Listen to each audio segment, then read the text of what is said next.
Test 1 2, test 1 2. Test 1 2, test 1 2.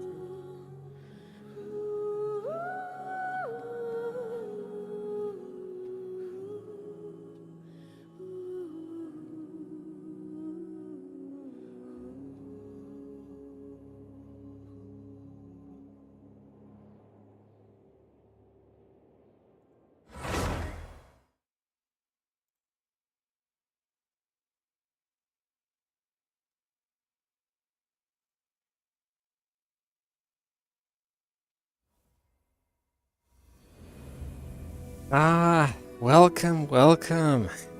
Happy Paimonday. Happy Paimonday, Joel. It's good to be back. Alright, we got lucky with the weather today. It's not hot enough for me to not wear the costume. And fingers crossed tomorrow will be the same. Because certain parts of Europe, it's like, 40 degrees Celsius. And even 30 in the evening, so we're lucky we don't have that here. But yeah, let's see. Well, let me bring up what I need to do today. Let's see.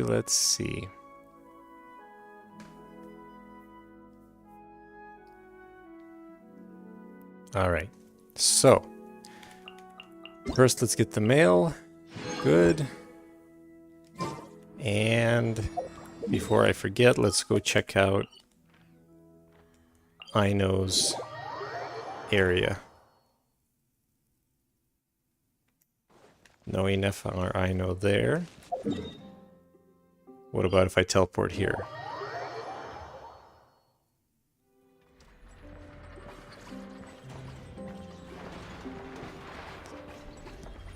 No, nobody's saying, save me, save me. That's unfortunate. Still no save me yet. Alright. That was it. Let's do the anecdotes. Oh, hold on, I like the... I appreciate that the lighting in this area actually matches the shadow on my face. That's pretty cool. I guess I never noticed that, but it's very distinct here. Alright. Let's see. Yanfei. What is she doing? Suing the people of the Frost Moon Enclave? Alright, let's see.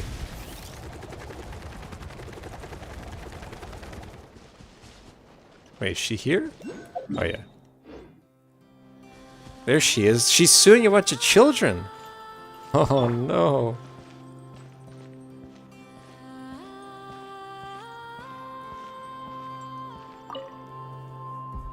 Miss, are those antlers on your head?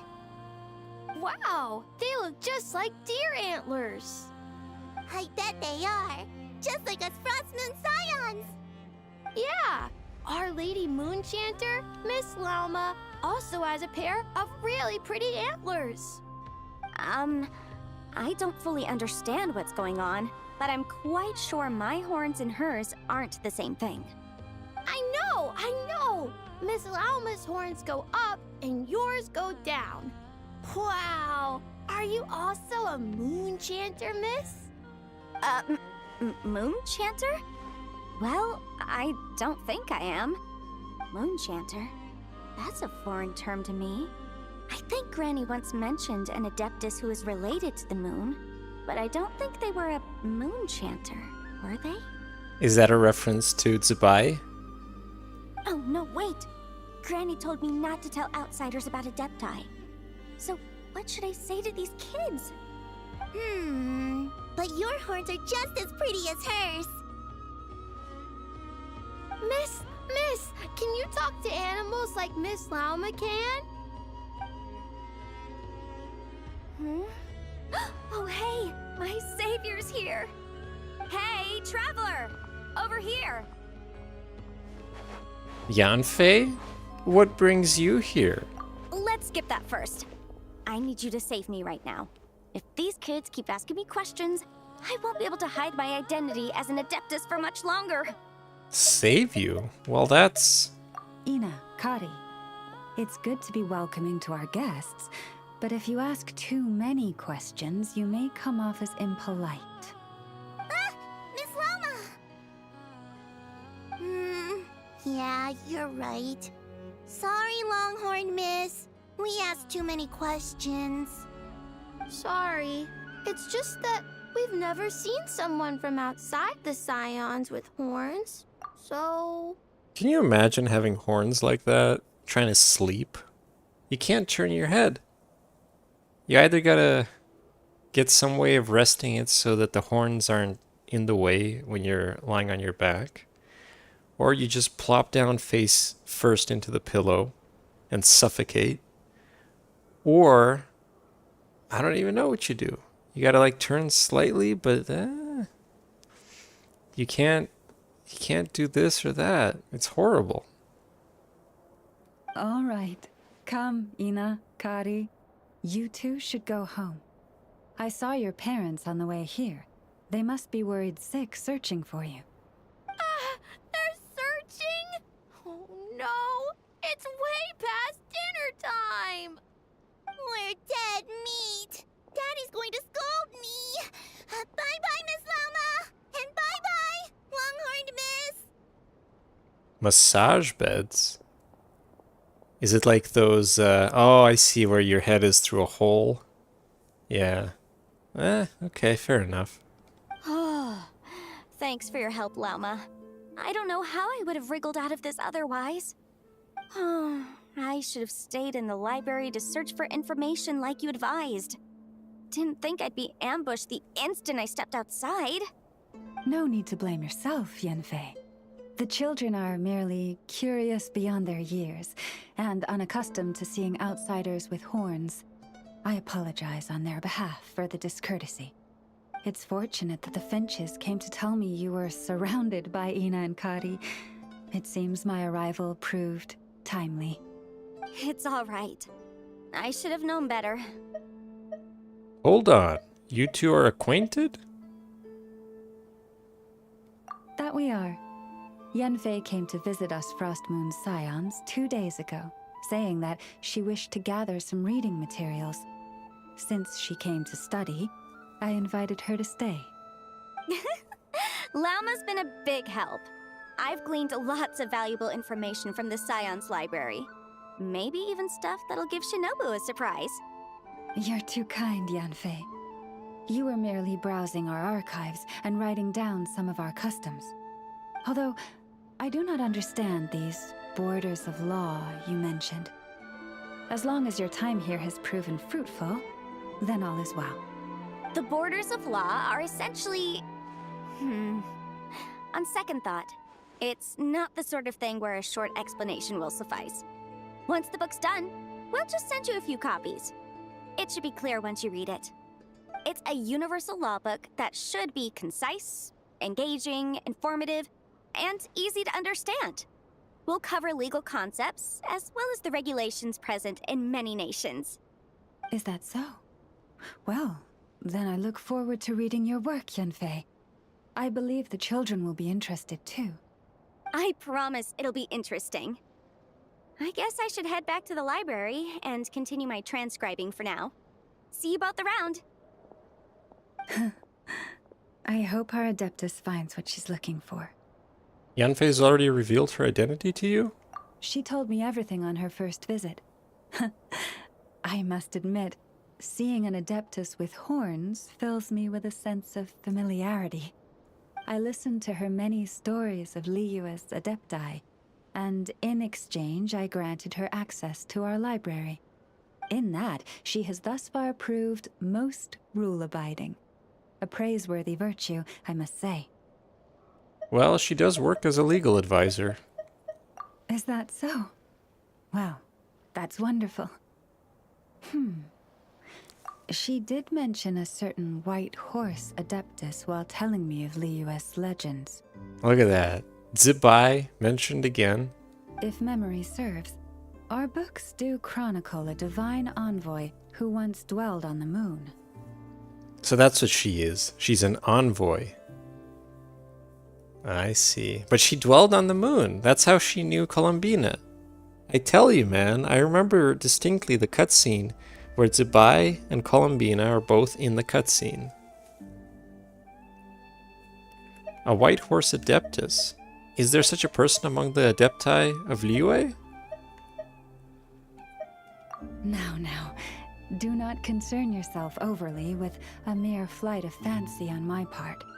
But now that we have broached the subject, far apart though Liyue and Nodcry might be, both have always bathed in the moonlight. I'm gonna find it. I didn't make a note of it last time, but I'll make a note of it this time.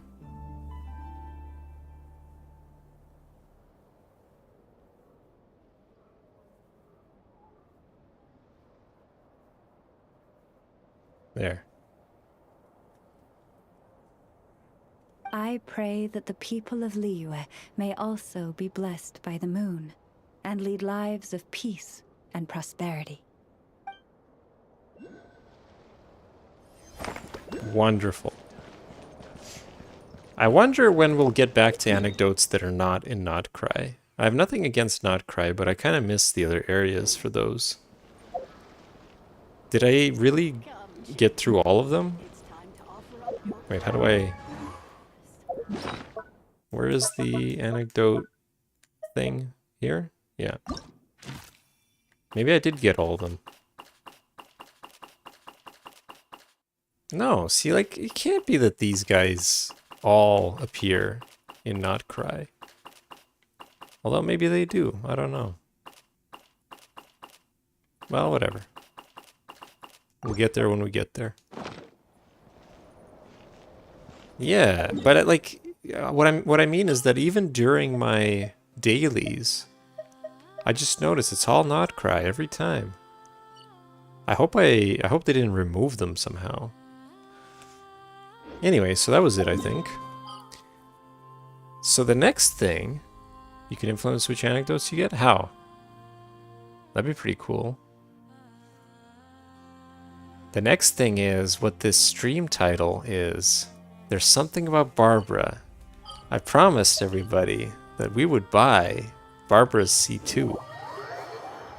Go to the temple in Inazuma? Okay, let's do that first before I buy Barbara. Temple. Are you talking about this one? Right. Oh no, wrong one. Oh, this is under... I didn't even realize that this was under the shrine. Destiny Drawn. Is that it? Well, let's see.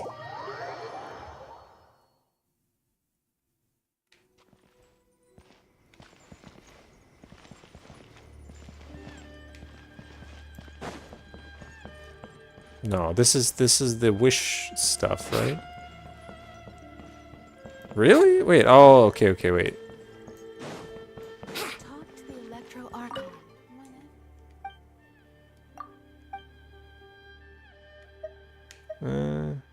That was her? I thought those were just for fun. What? Another bad one? No, let me try again. Oh, damn, you're right. Okay. I get it. Yep.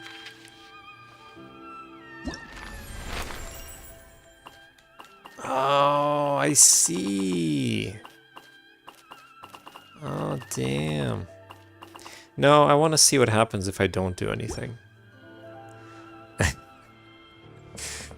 I say that, but, like, we'll see. If we get Nodcry for another year, then maybe there's something wrong. But yeah, let's go. And then we'll continue the Archon quest. There's another wish person at the back, but that's different. Oh, okay. So I was thinking of the other one then. The one that has no effect on the story or anything like that. That's just for fun. Okay, let's do it. So as I said, we're gonna buy Barbara. For once, we're gonna buy a character. And that's because, and hold on. You know what we'll do? I wanna test something. So here's Barbara, right? Let's look at her skill.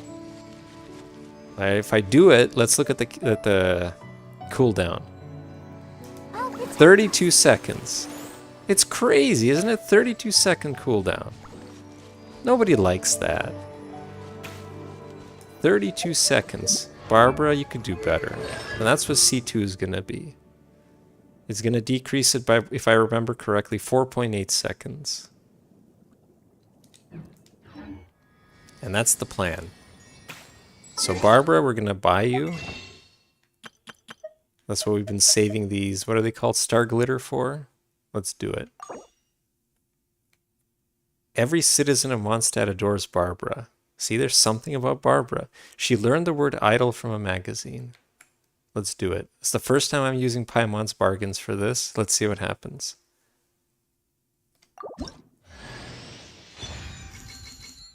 Ah, look at that. It's perfect. Such a simple picture.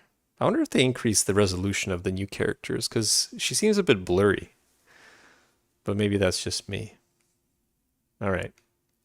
There we go. We got Barbara. Oh, and that's what happens. It just disappears. I guess it's here. Yeah. Refreshes. But it's not that she refreshes. Somebody else comes up. When I'll be as tall as my big sister. All right. So, and contrary to what I do with other characters, I'm actually going to grant her her constellation because I know what it does. And we'll test it. So there we go. Let's get it. Vitality Burst. Probably the most hard-fought constellation yet. I can't believe the cooldown's still not done yet. I guess it only cools down when you're in the game. But let's see. So it was 32 seconds. Let's see what happens. You ready? 27 something. That's amazing. Ah, this is gonna make my life so much easier. You have no idea. You have no idea how much those almost 5 seconds matter. I'm so happy about that. It's just crazy. And you may think like, oh man, but her skill only lasts, what, 15 seconds? No, if you do enough stuff, you can get it up to 20 seconds. I forget what the condition is, but if you're being active, it does last a whole 20 seconds. So this is wonderful. Now, the other thing, because I thought, well, you know what, Barbara, this is the second day of summer. Would have been better if it was June 21st, but it's June 22nd. And I thought, you know what, Barbara's been carrying me all along. I think she deserves her outfit. So we're going to buy her outfit. Summertime Sparkle. Just in time for summer. I wonder when I'll be as tall as my big Barbara's sister. beach attire. This pretty skirt brims with summer vitality and carries with it a cool ocean breeze. That's exactly what we need. My special summer performance is about to begin. There we go. Beautiful. La da da da da da da da da da. And there's Jean in the picture that she drew as well. That's great. And that's it. Now let's see. Oh yeah, I gotta equip it. Alright, let's do it. Let me sing a summer song for you. Look at her! And the thing that I wanted to test, that I was concerned about, so let's see if this works.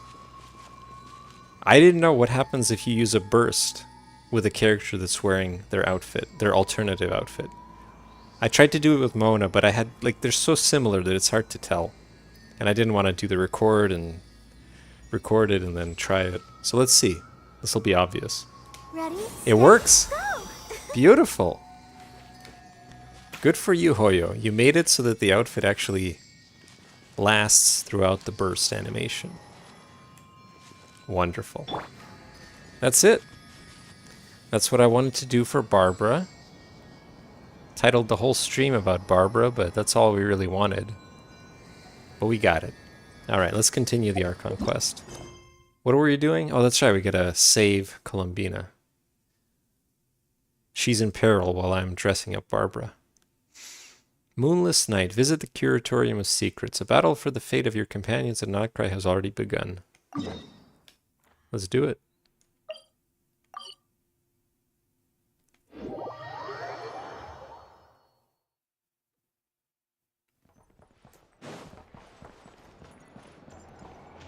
Why did I teleport here? I forgot about this one. It was hidden by the exclamation mark. Or whatever that symbol is.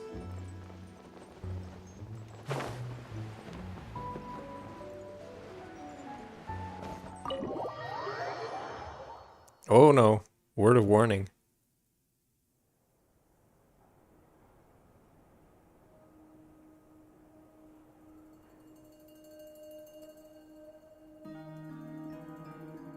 Well, good thing I didn't do it last time. Or didn't try to start it last time. I'm pretty pepped up. Looks like the gang's all here. 6.5 hours of talking? What is this, Sumeru? Alright, no, it's fine, it's fine. We'll split it up, don't worry. Yep, all ready. How about you two? Green and good to go? Paimon's ready.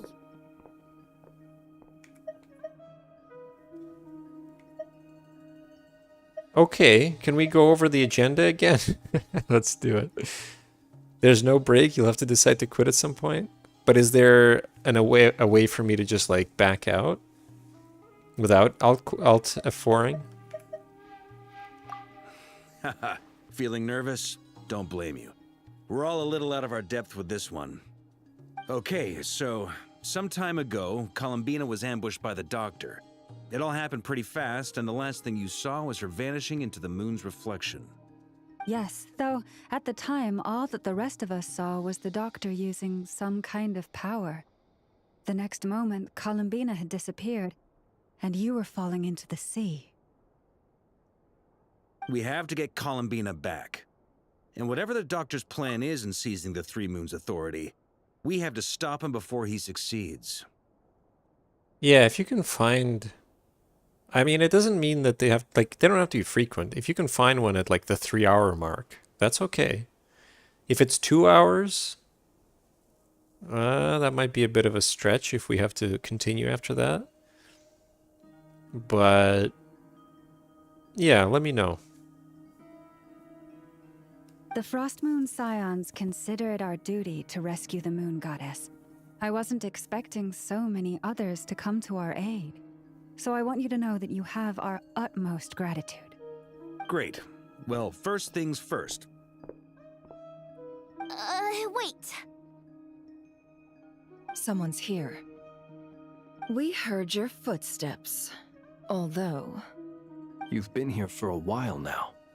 I take it you followed the Traveler, but I don't sense any ill intent in you. Come on.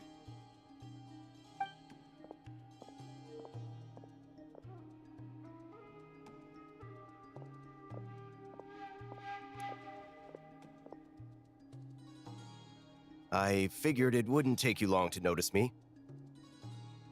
I come bearing news from my lady, the Knave. Dottore went through the motions of returning to Snezhnaya, but it was obviously a facade. However, he has not returned to the Kuvaki Experimental Design Bureau, nor has he made an appearance in Nasha Town. Well, in that case, he'll be in his lab way up north. I always wondered why he applied for his own private pad. He was planning this all along. Tell them that Sandrone and I will go on ahead. If they still intend to pursue this matter, they should meet us at the research center in the northern tip of Notcry. Nice of Columbina's two best friends to think of us. We appreciate the heads up. Our sincere thanks to the Fatui for your aid. Lady Damselette may have left our organization, but at least some of her colleagues remain genuinely concerned for her well-being. Not to mention that the Doctor's increasingly cryptic conduct gives us great cause for alarm. We have crossed swords many times before, but it's not personal. We're just on different sides. We don't lack humanity. And so, as fellow friends of Lady Damselette, it's only right that you should be in the know about this. Arlecchino's situational awareness has saved us a lot of trouble. I'll leave the map here with you. If you do decide to head to the research center, please proceed with caution. And remember, at least while you're in Nodcry, Lady Arlecchino's subordinates are your comrades if you want them to be. This is very accommodating of you. We can't thank you enough. Just doing my duty. I shall take my leave now. If you need us, you'll find us at the Experimental Design Bureau. Wow, what a nice fella. So, the doctors left the Experimental Design Bureau and headed to some research center up north. Marionette seems to think he's been planning this for a long time. But when did it start? Before he even arrived in Nodcry? It seems his loyalty to the Tsaritsa is lip service at most. Behind the scenes, he may even be working against her. Whatever his motives, we know that he's decisive and incredibly ruthless. Facing him unprepared would be a recipe for disaster. At this stage, it's difficult to predict his next steps. I suggest we split into 2 groups. We need some people to stay behind and guard Nasha Town. Well, as much as I'd love to help, infiltrating research labs isn't really my area of expertise. But at least take Cool Your Jet's Ducky with you. It should be some help during the battle. And as for Miss Inefa, I suppose you will stay to protect Miss Aino? Detecting operational logic. Protect Aino. Priority. High. Oh, hold on. So 30 minutes, 52 minutes, 57 minutes, an hour 22, an hour 43, 2, 3, 340. Like, those are good. No complaints there. As long as it's once an hour, that's not bad. Which it seems to be. Just in case, Sir Varka, I think it would be best if you stayed behind as well. You can leave the research center to us. But you realize that, like, with the way I play, it's probably going to be twice that for each of these.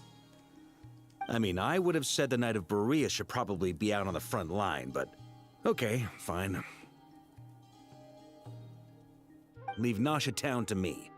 Be careful out there, okay? If things get out of hand, fall back right away. Why is Varka never on the front line? It's true, it's kind of weird. He's always being pushed to the side. Like, it's okay, Varka, you don't have to do anything. Just sit here and wait. Yehoda will be on hand to assist you. In my absence, she can handle any intel gathering work. You got it, boss. You guys make sure to get back here in one piece, all right? Yeah, but you see, I pause it every time and make comments and jokes about it. We will. Things are moving fast. We'd better head off soon if we hope to keep pace. This is going to be a very dangerous mission. Paimon, you should stay behind to help everyone here. I wouldn't say that, but okay. So, it's infiltrate a secret research facility, or... Yeah, alright. Paimon will help out here instead. Sounds like it's gonna be a pretty intense fight. We all have to bring our A game here. So, anything you need to wrap up before we leave? Note, while the Archon quest is in a special phase, certain systems and functions will be unavailable. To ensure you have the best experience, it is recommended that you experience the next part of the story when you have ample time to complete it.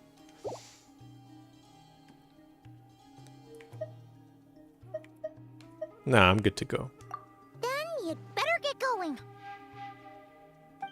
Very well.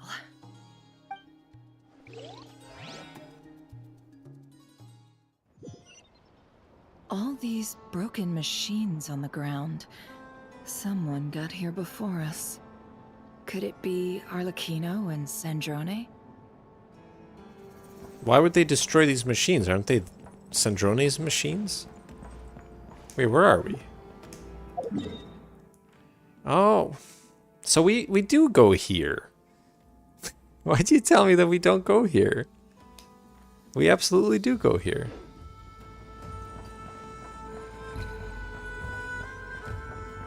Or do we never go here with freedom? Oh yeah, okay.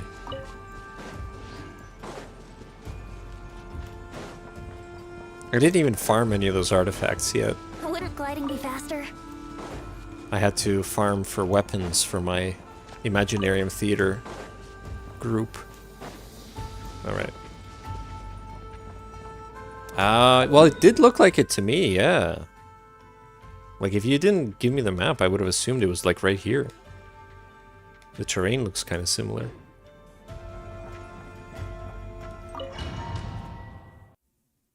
Yeah, you're right.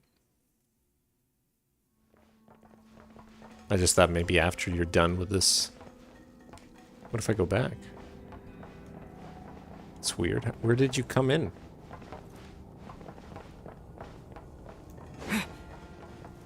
Oh, interesting. The team. The team is different. And for some reason I have the Hydro Traveler. Neat.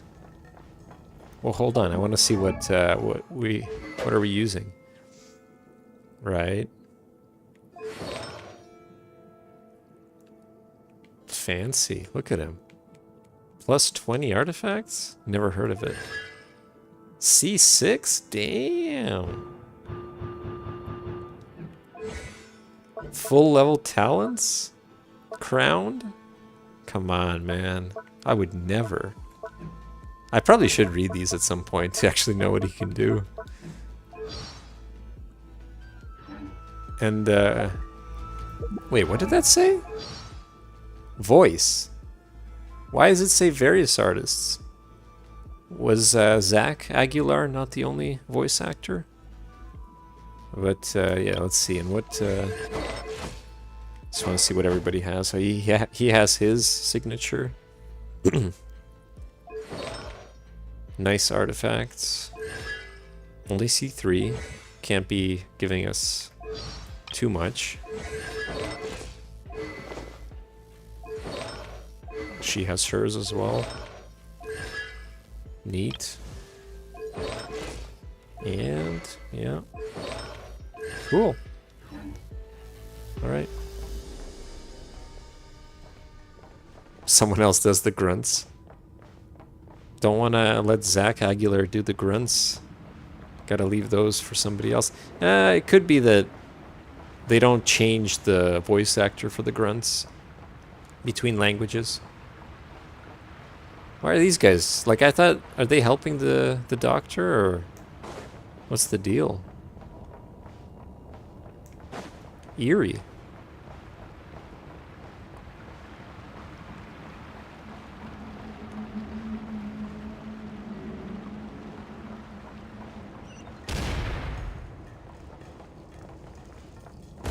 That's quite a welcome party.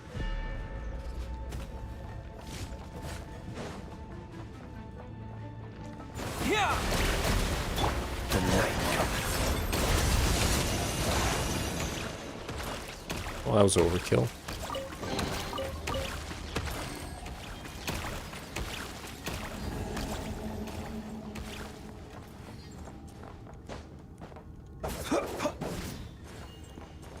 Can I not get in there? Go! Apparently I can. For the everlasting forest, the perilous land.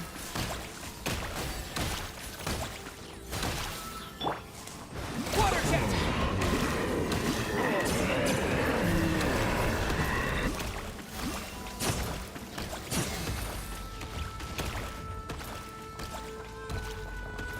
I mean, it's as if we have Aino with us.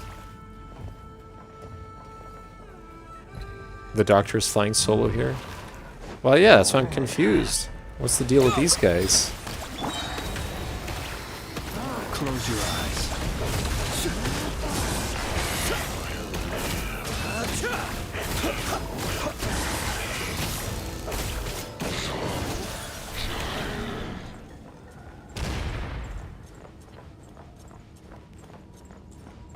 Get back! I said get back! Do you hear me?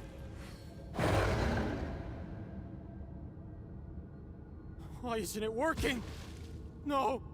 Don't come any closer! Don't!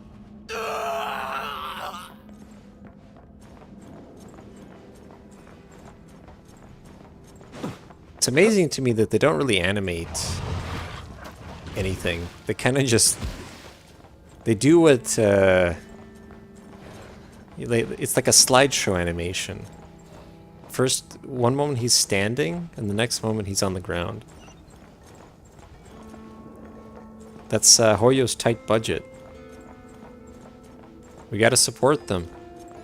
Everybody pitch in. They need all the money they can get.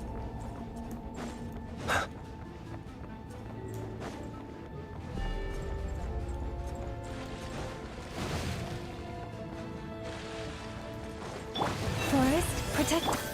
Seek within.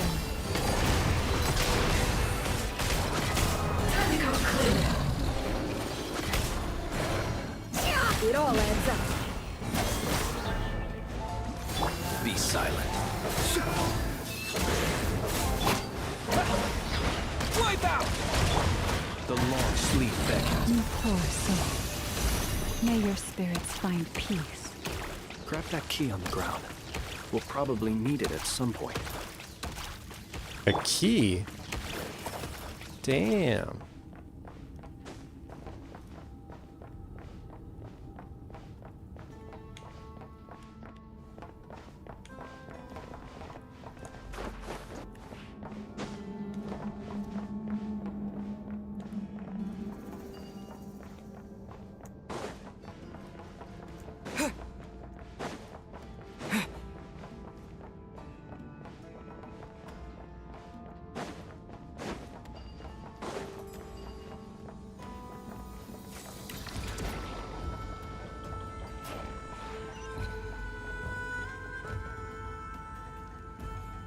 Watch out. Ugh, there's no way through. Let's go around.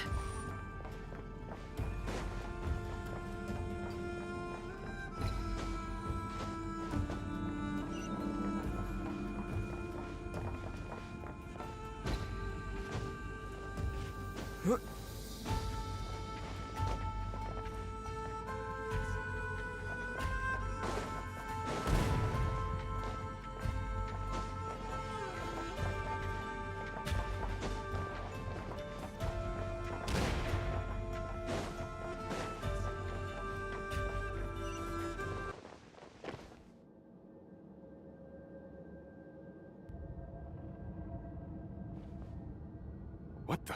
Trespassers? Here? What's wrong with you people? We're looking for the doctor, and we understand he might be here. I see you're fleeing the facility. You looking to settle a score with a doctor? Good luck with that. I don't think you have many chances left. Perhaps. But you might have a chance to live if you start talking. 2 other Harbingers had the same idea as you. They're already inside. But what good is it gonna do? The doctor wouldn't do something like this unprepared. Seems to me that you're not too thrilled about being his subordinate. Also, is it just me, or do I sense monsters nearby? If you'd prefer their company to ours, that can easily be arranged. We need to know what the doctor is up to. Please, if you know anything at all, tell me. This is about more than us versus the doctor. His actions could have consequences for all of Nodcry, and perhaps even your homeland, Snezhnaya.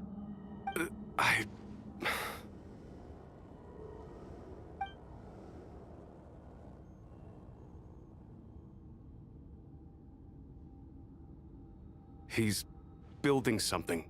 Ambitious doesn't even begin to describe it. Feels like this could be the big one. God knows how long he's been planning it.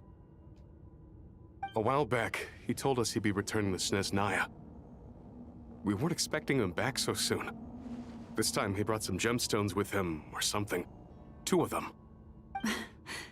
The moon marrow spheres. He stole them from their rightful owner, Columbina. Oh, Lady Damselet? Last I heard, she left the Fatui. Before she went, she told us she'd finish what Her Majesty asked of her. and wished to focus on some personal matters. I remember thinking that leaving us might not be the best choice. I mean, I always looked up to the captain the most, and... Back when this all started, the higher-ups dispatched 3 units to Nodcry to execute their plan. They were led by the Doctor, Marionette, and the Damselette, respectively. I was a part of the Damselette's unit to begin with. She never really interacted with us much.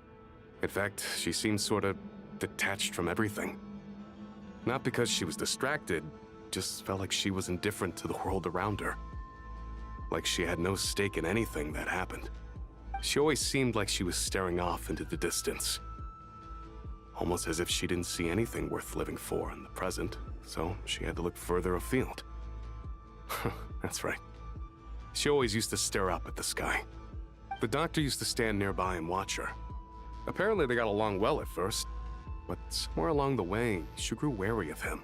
Started avoiding him as much as possible. After she left, everyone in our unit merged with the Doctor's. He's similarly indifferent to the world, except when it comes to the moons. He seems to have big plans for them. Right now, obtaining the 3 moons is his #1 priority. He even said, if he can only get his hands on 2 of them, he'll create a 3rd one himself. How would he create an artificial moon marrow? Maybe the knowledge he gained from the Hyperborean phantoms has something to do with it.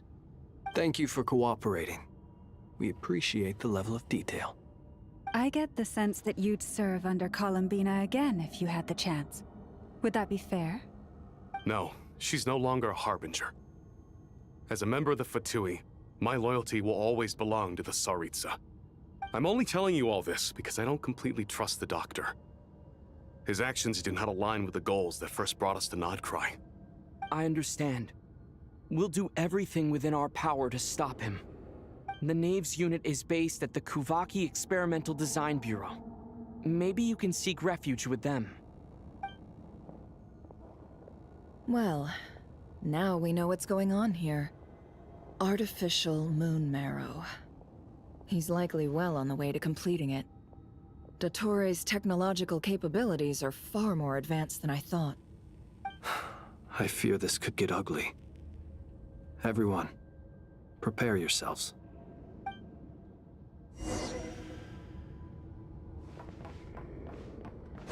Interesting.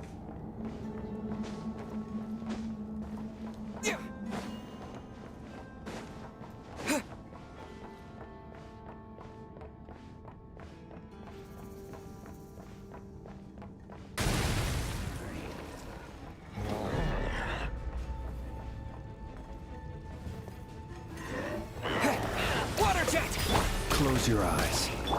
With one heart, we pray. The deception ends here.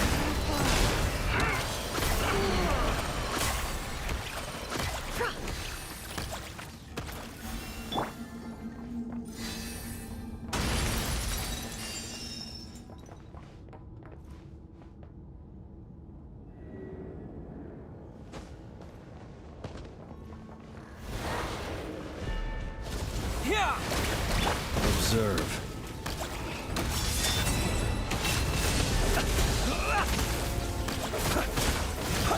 Close your eyes. Night falls.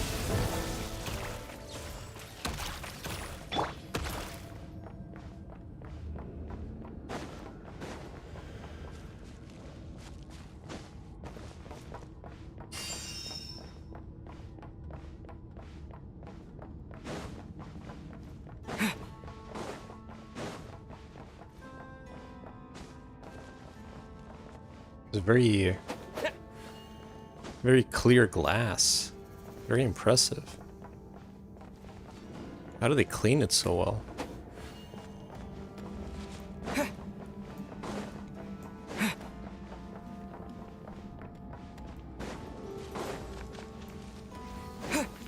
I bet the Doctor's a clean freak.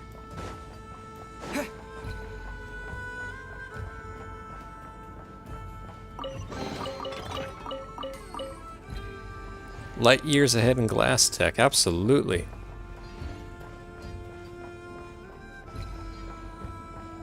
I'm expecting, when we get to Snezhnaya, I'm expecting the glass to be impeccable.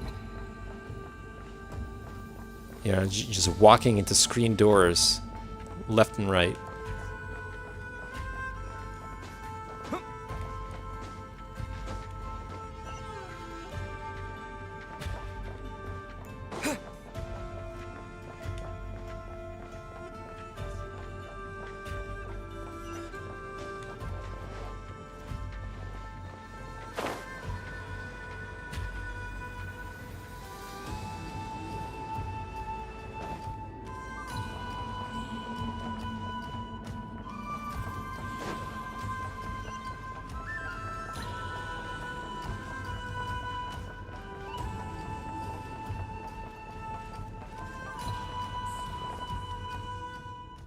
Oh, look, he's right there. Welcome, one and all.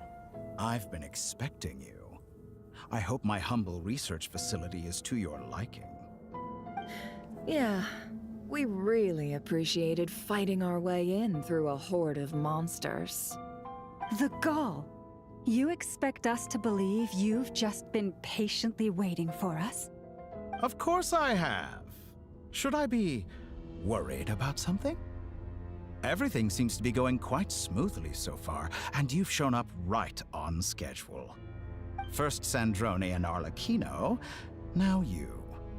Ah, quite a surfeit of guests I've had today.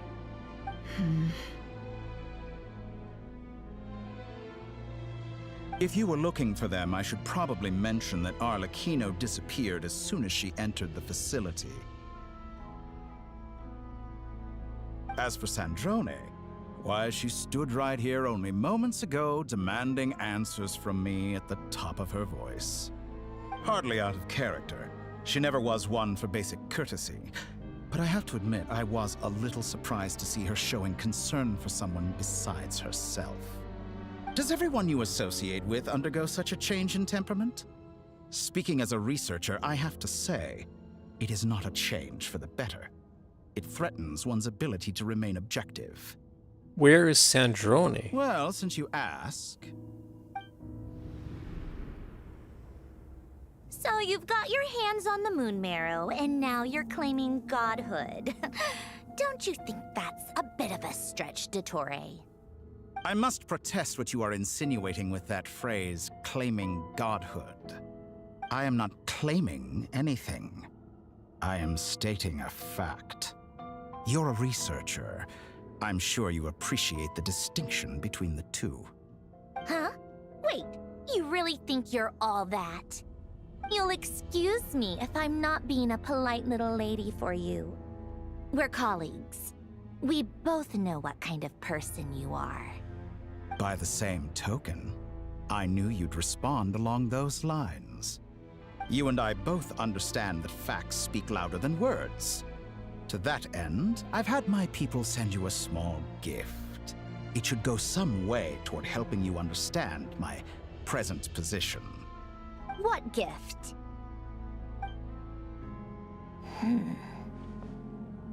Where have all your troops gone? Who knows? Perhaps they are already marching toward a new world, following in the footsteps of an unknown god. As vulgar and arrogant as you may be, dear Sandrone, I have no intention of taking out my displeasure on your subordinates. They will enjoy equal rights to my own. You sent your people to the Experimental Design Bureau? That's a Tsaritsa's property. Yes, and I am very mindful of Her Majesty's instructions. But you know full well that they do not conflict with my present goals. In which case, all I'm doing is conducting another one of my experiments. Is there a problem with that? Now then, you have a judgment call to make. Am I simply lying to stall you? Or is it possible that every word I am saying is the truth? In which case, your subordinates really are in danger. So now you've turned on fellow Fatui soldiers. You're completely insane. I have set a new rule for myself. Each person gets one chance. Naturally, that includes you, Sandrone. If you wish to leave, I won't stop you. We are colleagues, after all. Scumbag!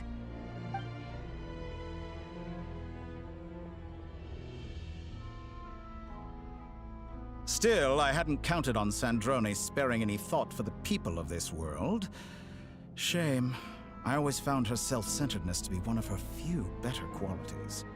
How can she ever hope to achieve greatness when she's so obsessed with protecting her little design bureau?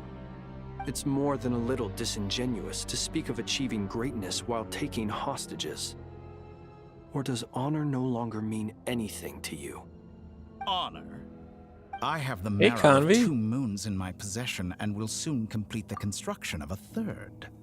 I will be the god of a new world. And you speak to me of honor? How charmingly naive. I'm doing well. How are you? How have you been?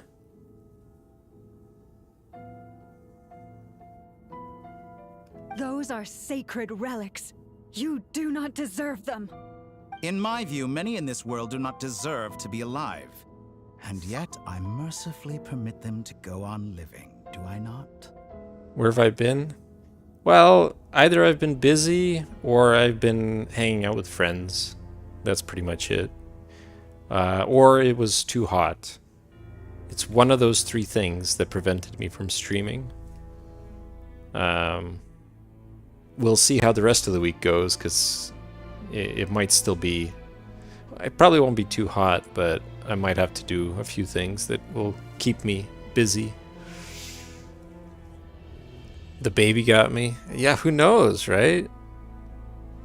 I don't know. Like, that's why I didn't want to buy the baby, because it's like you buy the baby and then they gotta grow old, right? Before you can let them go, be on their own.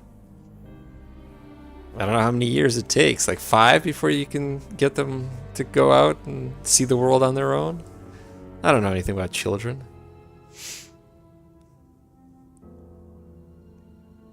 You'll come to regret your actions.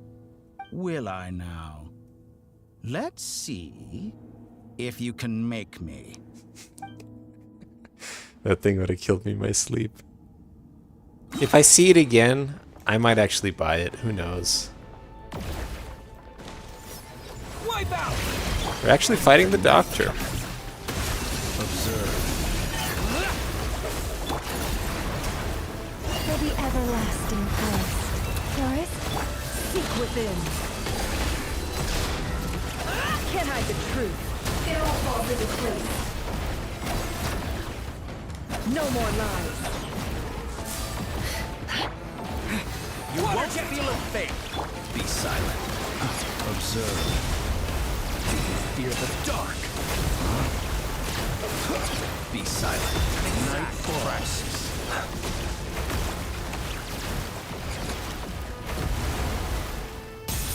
Oh, look at that. Thanks for the assistance. Arlecchino? They see you as an ally. What a farce. You're clearly here to destroy my research, not me. I say your research is more valuable than my life. Am I wrong? Is that the best you can do? By the Frostmoon of old. Leave this place. No more lies. Let's see what you're made of. Can't hide the truth. Close your eyes. Go!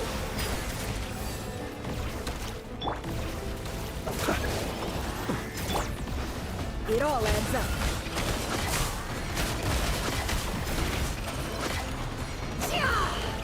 No more lies.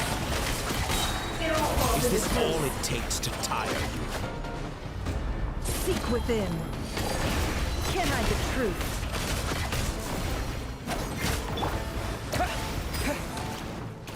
Get lost!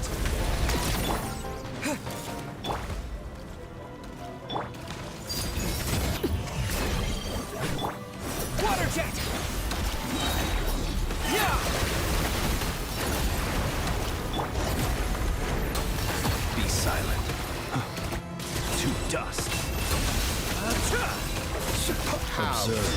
disappointing. With one heart, we pray.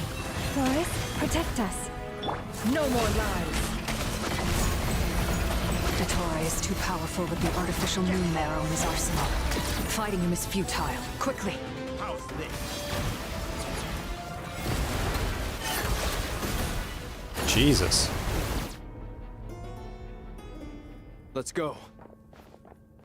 I've always thought it is wiser to flee than surrender.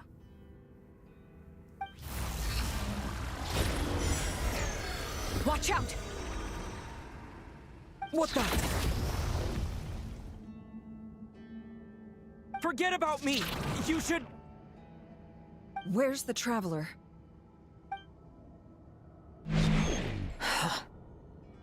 Damn. He's pretty strong. Didn't expect that.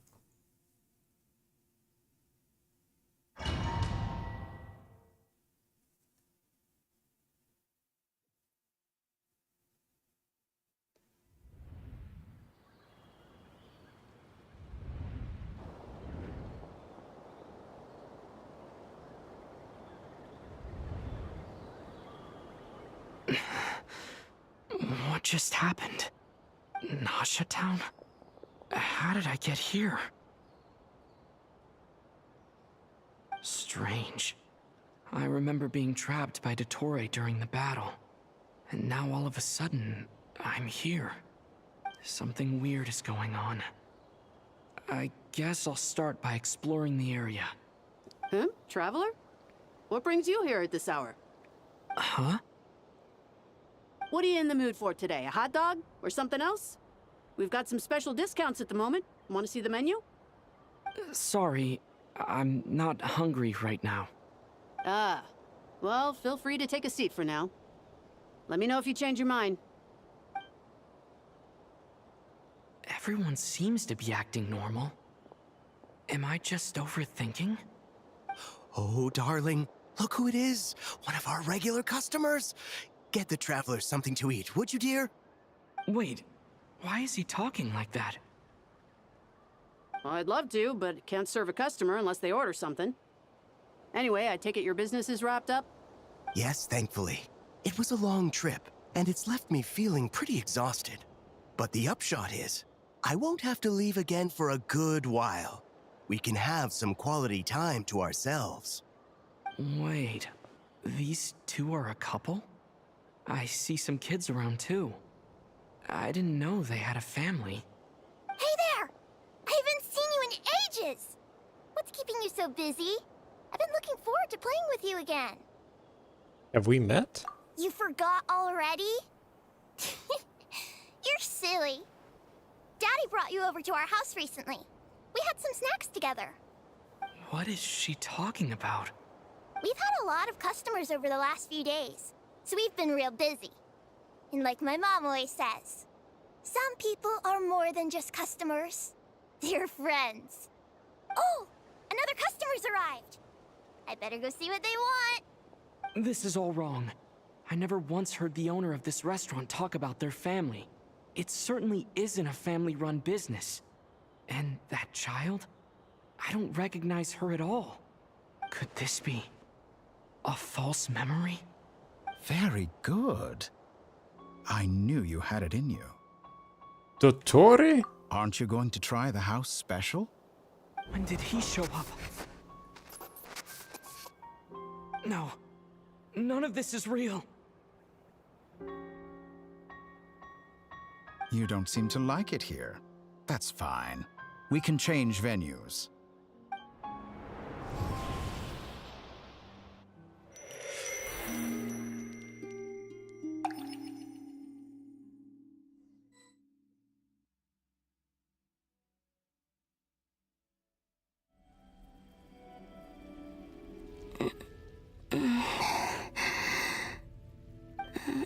I'm still alive. Where is this place? It took all my strength to open the moon gate, and then I leapt into it. So this is the moon's reflection? The mysterious realm beyond the gate?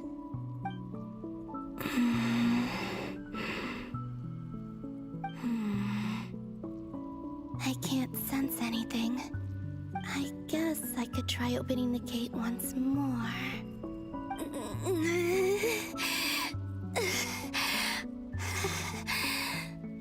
No response. Maybe this space can't be opened from inside. If this was the space that killed both Revier and his lover, then why am I unscathed? Or... no, I'm not unscathed. Even the air here feels... frozen in place. There is nothing here with which I can restore my power. I should conserve my strength and proceed with caution.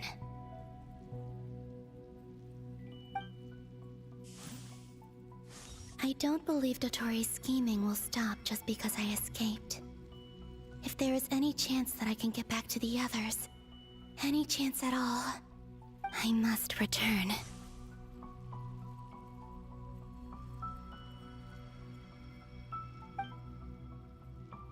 Okay. Emptiness. Silence. What is this place? Or maybe the real question is, what is it for? What's this? Looks like it responds to my power.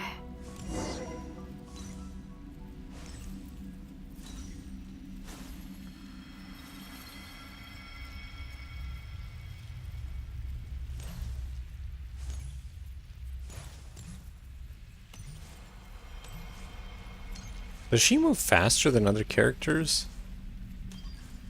Or does it just look that way? Like, obviously when you're sprinting, sure, but I'm just saying, like, even just the regular movement.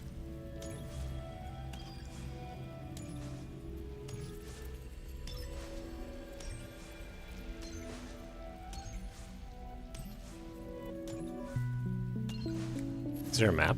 No. We should do a race, yeah. Who gets to the bar first, Columbina or Varka?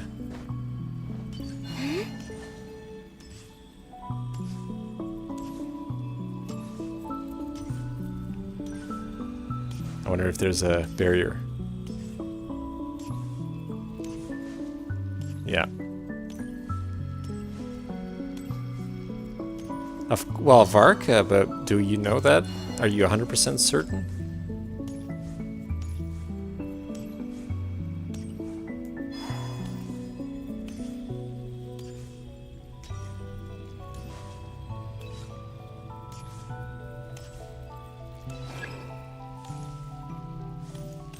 What's her normal attack? I see. Golden. Like Kuvaki. Is it some sort of guide? And why does it feel so familiar?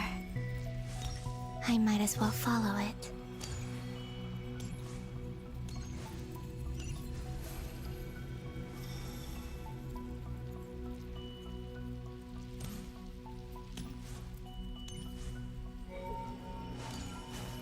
Where does this lead? Could it be the exit?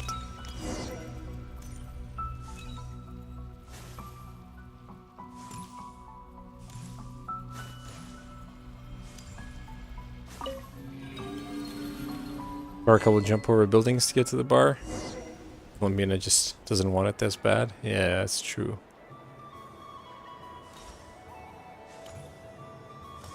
Oh yeah. Okay, interesting. We're back here. Welcome home, Moon Goddess.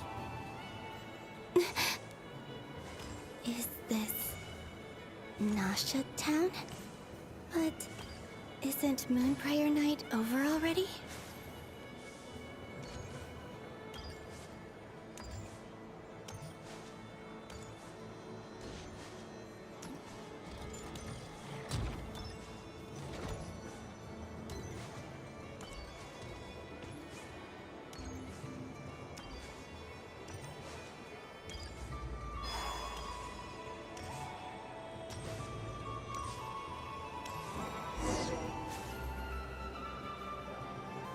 Goodbye for now, Columbina.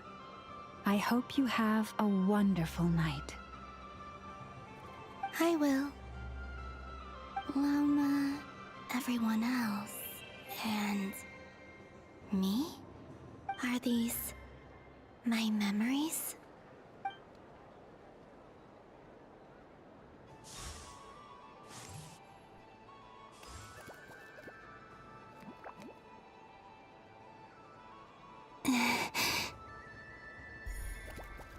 I can't touch them.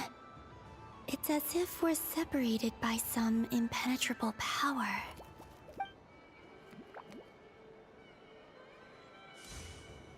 Over here! Over here!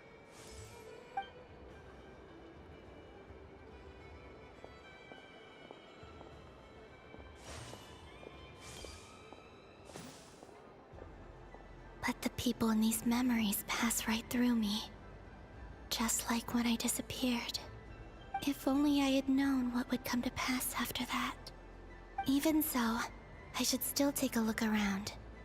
Just being back here, it gives me the strength to keep going.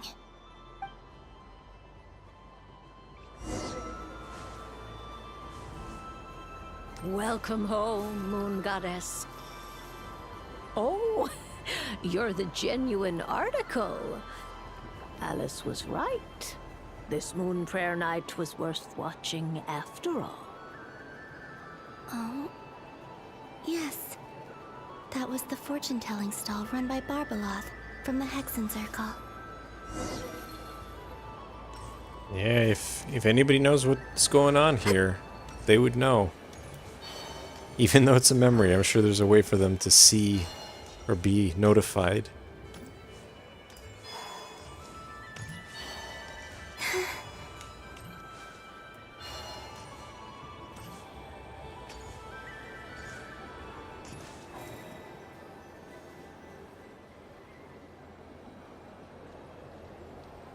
Please, draw the first lunar arcana.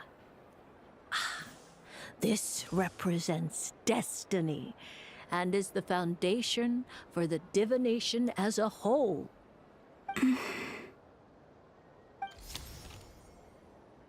My destiny. I believe the card I drew was the moon. Now that I think about it, Barbeloth's divination was absolutely right. It's almost time to draw the last card. The one that represents the future.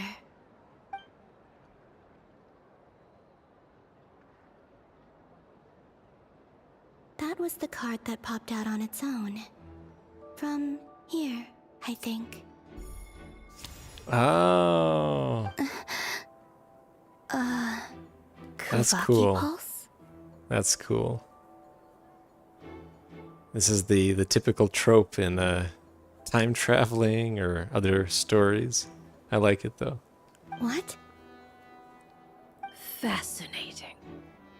I've never encountered this before in my role as a diviner. What's going on? Did that card leave the deck? Because of my influence? All I did was try to touch it, and then... Maybe this memory space is not untouchable after all. Are there weak points in the barrier? Or... is it possible that there's more to this space than my memories alone? This card is death. I need to get to the bottom of this. I'll try touching something else.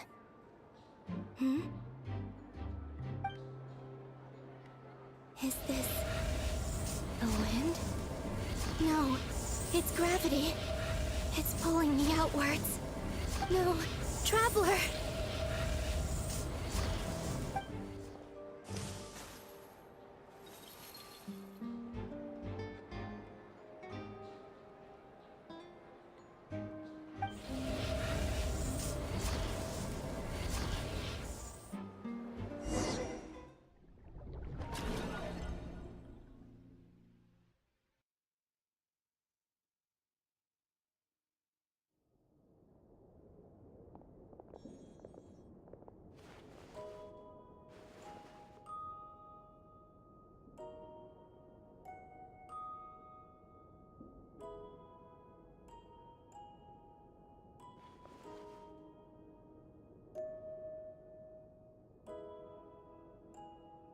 Paimon, listen to me.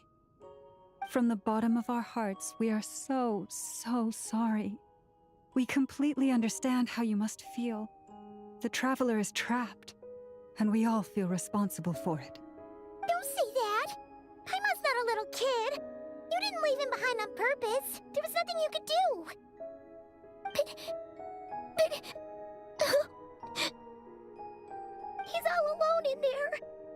What if something happens to him? What are we gonna do then? We've barely spent any time apart since we met. Is he gonna... die? We must find a way to rescue him. We were all involved in the operation where he was captured, and we do not abandon our comrades. That being said, it won't be easy. Through conversation with the others on our return, we've arrived at a basic idea of what we're up against. Dottore's lab has clearly been in operation for a lot longer than we realized. We found many monster samples stored there. In all likelihood, they were materials he used to research his latest technology. We also know that through his contact with the phantoms of Hyperborea, he gained knowledge about the moons and certain Hyperborean technologies. Using this knowledge, he then fashioned an artificial moon marrow to serve as a replacement for the frost moon beyond the sky. Unlike Columbina, Dottore is not being rejected by Teyvat. And even with 2 of the 3 moon marrows, his power far exceeds all of ours combined. Once his 3rd moon marrow is complete, Dottore will have completely seized the authority of the 3 moons. Teyvat's most primordial powers will then be in his grasp. Does that mean... I'm afraid so. No one could have predicted this level of insanity. Not even from Dottore. And unfortunately, his insanity is coupled with an intellect and ambition that not even his peers in the Fatui can match. This is dire. Sounds like the world is done for. The 3 moons' authority can influence the very fabric of time and space. I dare not imagine what a monster like him would do with that kind of power. The trouble's already begun, I'm afraid. On our way back, we discovered that part of Nodcry is being enveloped by an unknown energy. We cannot ascertain what is happening inside. I'm convinced this is Dottore's doing. Not that there's any way to prove it. The issue is, we have no idea what his intentions are.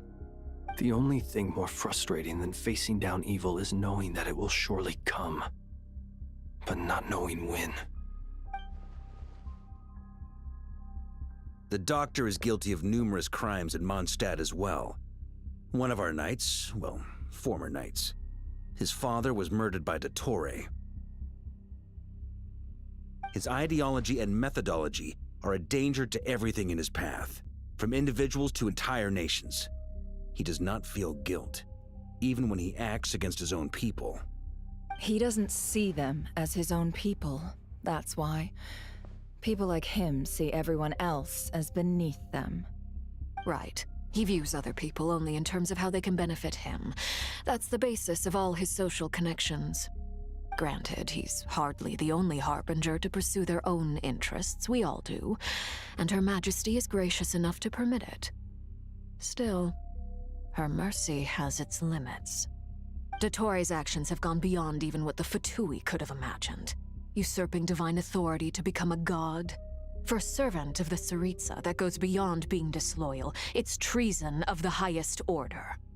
We can't expect him to heed the Tsaritsa's will once he gains the 3 moons' authority. Even we harbingers consider him the most self-interested among us. Poor Traveler. Of all the people to get caught by... We have to go save him right now! Please! We gotta find a way! Paimon, I promise you, we are with you all the way. I get how you feel. I do. But it's gonna take more than strong emotions to take down an enemy like Dottore. What we need now is more information. Right. We can't even guarantee he's still at his research center. Before we can think about mounting a rescue operation, we need to confirm the Traveler's location. I'll find a way. Paimon knows, but scared. If anything happens to the Traveler, he might be the strongest person Paimon knows, but he's still human. He feels pain and bleeds just like anyone else. Then think things through before you stick your neck out. Unless you want to lose your head. How does her big robot fit through the door? Sandrone. Miss Sandrone, you're okay? Put the stuff over there. And be gentle with it. Am I okay? As you can see, I've had to move my whole livelihood out of the Experimental Design Bureau. It's been swallowed up by Dottore energy field. If I'd left it any longer, I probably would have gotten stuck there. Ugh, Dottore always goes a little loco when he finds a shiny new toy. Not that he'd ever admit that. But this time, he's gone full psycho.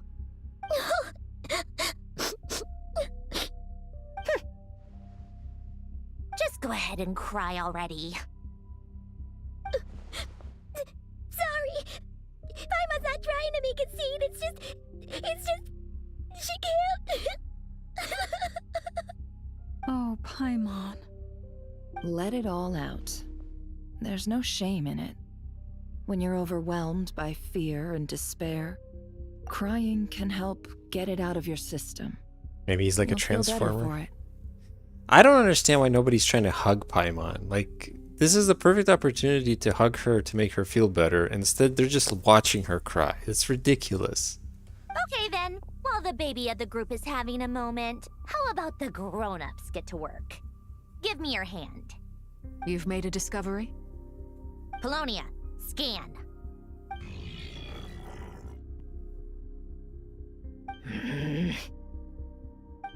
You, hand, now. Oh, I thought you'd never ask, my lady. Good old Flints. You charmer, you dog, you. Curses! You're next, then you. As Sandrone scans everyone who took part in the battle against Dottore, her face something. You son of a... He's done something to us! Everyone who entered his research center has been implanted with some sort of curse. I don't feel anything unusual at the moment. Does that mean it hasn't activated yet? Is there a way to figure out its purpose and what might trigger it? My best guess is Dottore created it using the Moon Goddess's powers. 1 second, analyzing. Ugh! That friggin' maniac! So, what twisted game is he playing this time? The moment I analyzed the energy composition, some encrypted text appeared in my mind's eye. And when I deciphered it according to the Fatui standard encryption protocol, I got the following message. Feel free to run, or you will perish in nod cry. He's mocking us. Yep, he loves to toy with people. Only in this case, there might be more to it. But I didn't detect any murderous intent or malice either in the message or the curse's energy. As if this is him at his least malicious. Or perhaps all people are cowards in his eyes. Maybe he thinks the threat alone will be effective. What a despicable person. And he has the Traveler in his grasp. If I may, as unhinged as Dottore may be, he has always exercised great patience with the objects of his interest. I remember a comment he made when we first arrived in Nodcry. He said, "This world is, on the whole, an exceedingly dull place. But at least there are a few intriguing features, such as the gods, or the Traveler. Presumably, they interest him because they're unknown quantities. He wants to understand as much as he can about them."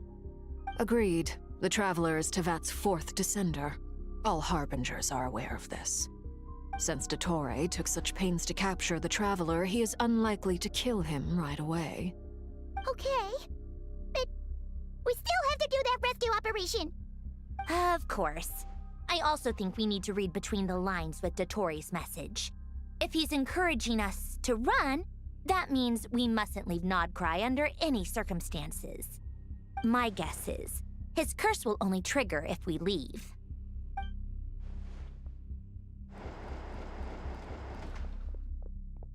We've discovered multiple energy fields.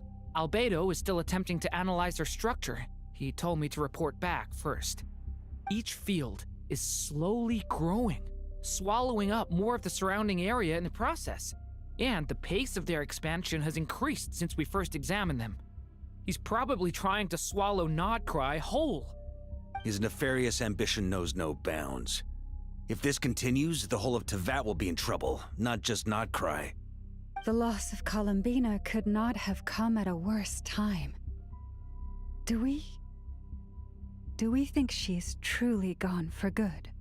She entered the space beyond the Moongate, knowing what became of Rerir and Thelindis.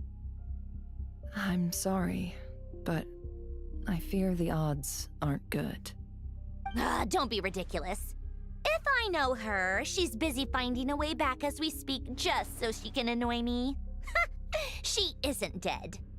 Whatever has become of her, the fact remains that we are two comrades short on the eve of a decisive battle. We need to find out the Traveler's location. But there is also other work to be done. Agreed. Whatever Dottore is planning, we have to get the local populace somewhere safe. So, as well as a rescue mission, we have to organize a mass evacuation at the same time.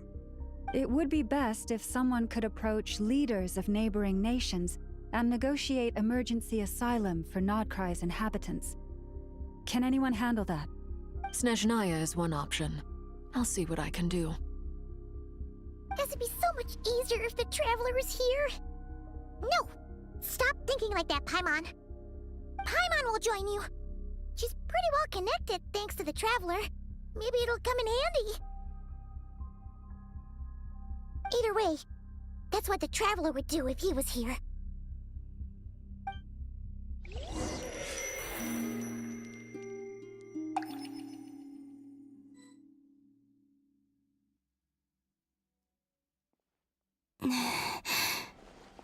Back here again.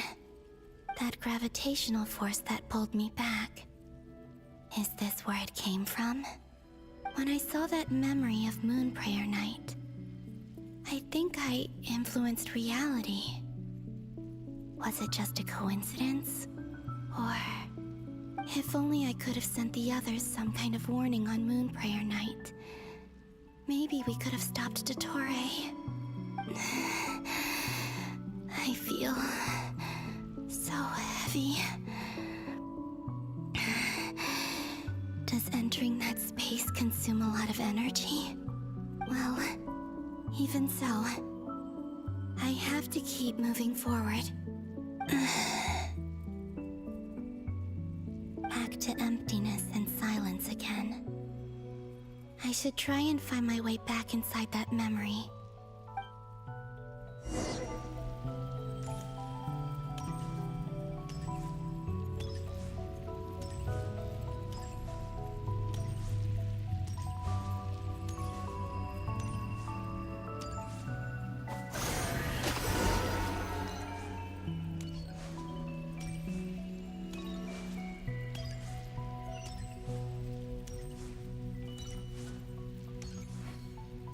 Entrance from last time isn't showing up.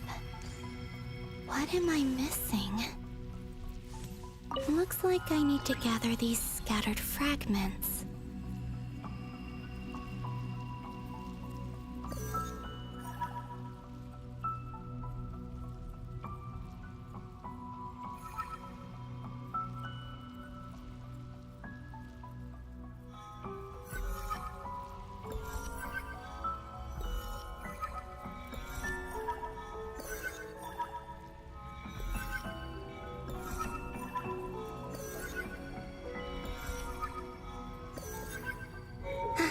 It worked! Hopefully I can stay inside for a bit longer this time.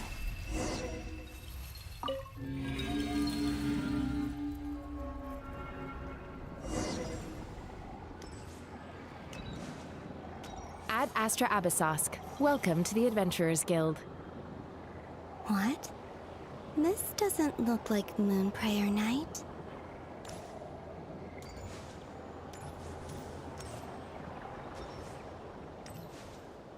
Extra, extra! Latest issue of the Nausea Express! I don't think I've ever been here. Maybe this space isn't comprised of my memories after all. There aren't any festive decorations around. Is this Nausea Town after Moon Prayer Night ended? Did Dotori's plan not affect the town? Or is no one aware of what happened because he used the Three Moons' authority?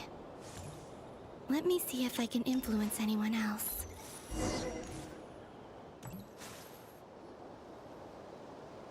So, what do we do next? Wait, that voice. Paimon? The most important thing right now is to find that mage. Lauma the Traveler and Mr. Varga are here too. I'd better go pay the Fatui a visit. Traveler!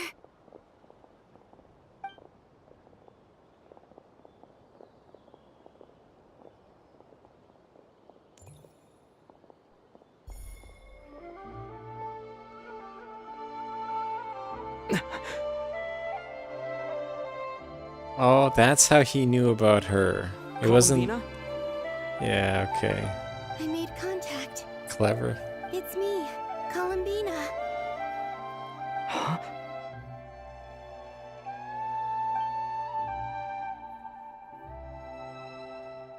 Traveler?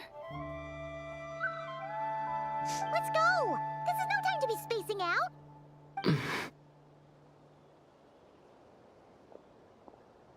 Huh? Wait a moment. This has happened before. This is what happened when I disappeared. I stood right over there, thinking that no one would ever find me again. It was only when he called my name that I decided to follow them.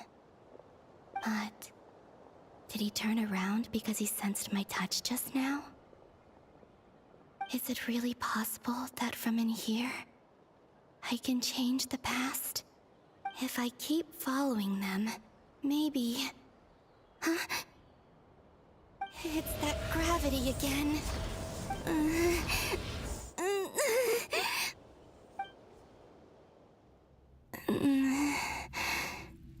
Every time I influence reality within that space, this force intervenes and pulls me back. It's as if it's trying to stop me from leaving.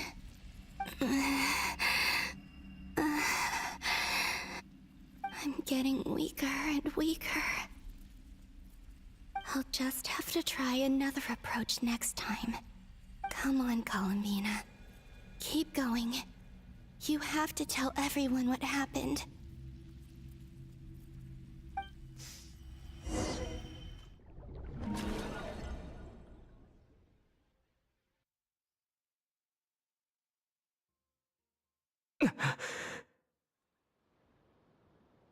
Suddenly, I've been plunged into darkness.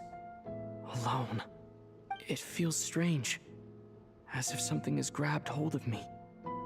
Is Dottore now powerful enough to interfere with space itself? Look at you, standing so still in total silence. I almost didn't recognize you. Hello there, traveler. He seems to be in a good mood. Wait, what's that behind him? Ah, so you noticed. This is the completed Trilune. 2 primordial moon marrows and 1 artificial specimen.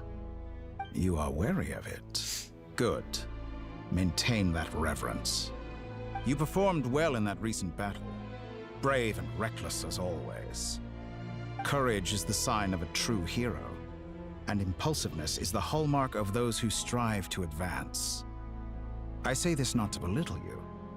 Most creatures are far more timid by comparison. 3 moon marrows?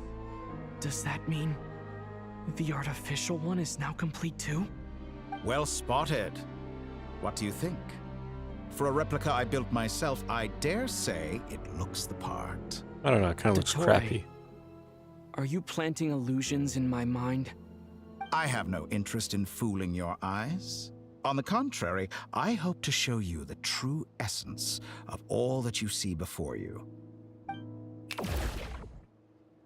Is this not a beautiful city? People live in peace and find joy in their work. The streets are safe. People can even leave their doors unlocked at night.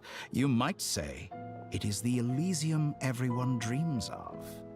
All available data indicates your values and worldview conform with the mainstream. This kind of society should be quite to your taste. False beauty is deceitful. Lies are to no one's taste. I wonder, is it your moral standards that are too high? Or your expectations of reality? Answer me this. If someone existed in a sweet dream from the moment they were born, a dream in which they never once felt pain, which do you think they would consider superior? The dream or the reality? That's pure sophistry. It has nothing to do with your actions. As I suspected. You have yet to understand all of this for what it really is. What do you want from me? You sound impatient. Do you think the only reason I'm keeping you is because I want something from you? If it's not, then why haven't you killed me yet? No one can stop you if you're as powerful as a god. I'm delighted you recognize that fact. I believe we last squared off in Sumeru. Ah, the memories. How time flies. You and I have both grown. I'm not surprised that Arlecchino and Sandrone worked with you. You've always a way of slowly but surely ingratiating yourself with all levels of society. People laud you as a hero, but I suspect there's more to it than that. Oh, but to be clear, I don't say that to flatter you. Do you always give your opponent an appraisal before you deal the final blow? Call it a long-time habit. I'm a researcher, and one of my duties is to give an objective assessment of my subjects. But you misunderstand. We are not opponents. Not at this moment. I just want to talk. Think back to Tartaglia, Arlecchino, Capitano, Colombina, and now even Sandrone.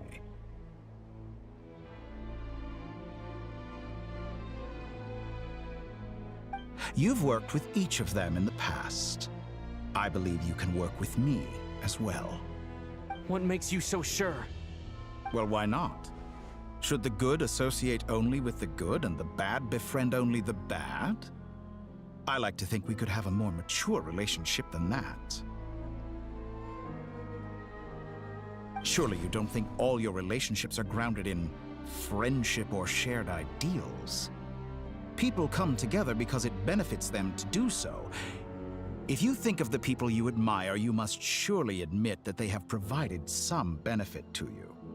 Morality, ambition, dreams. People have plenty of words to embellish the nature of their relationships.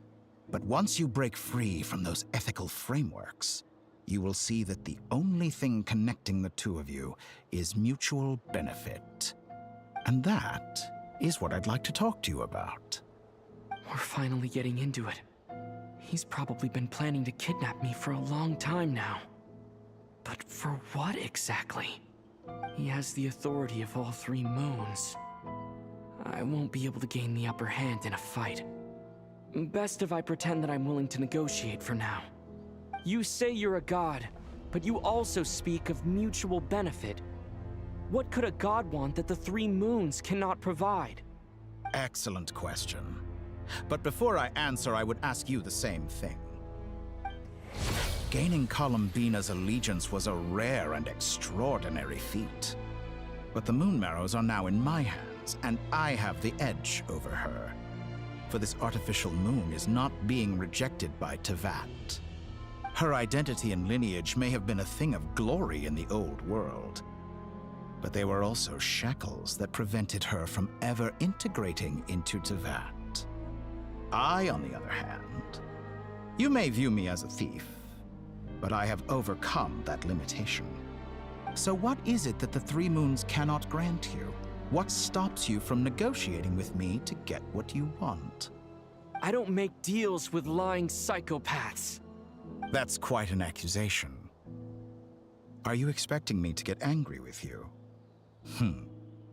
Well, this is one aspect in which my personal growth has served me well. In the past, my less mature self might have been disappointed, perhaps even angry, over a small setback like this. Like when you and Lesser Lord Kusanali joined forces to oppose me, for example. But things are different now. Just as the rich do not quibble with the poor, I no longer find myself perturbed by these trivial affairs.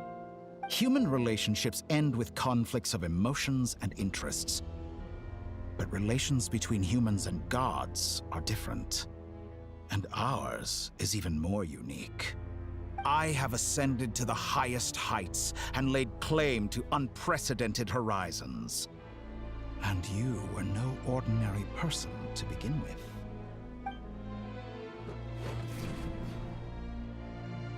Allow me to show you the world, Descender.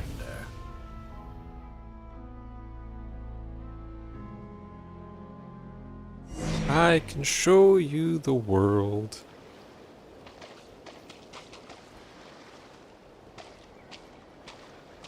I'm half expecting a magic carpet. To stand, walk, jump, sit, and lie down. These are the most common of behaviors.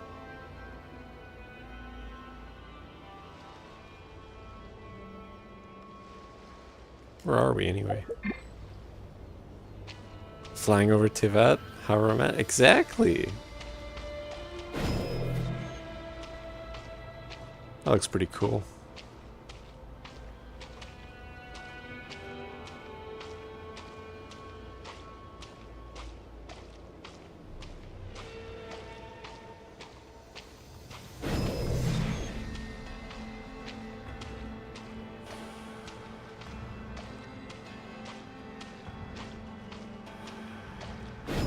Have you ever wondered why we were born following such laws?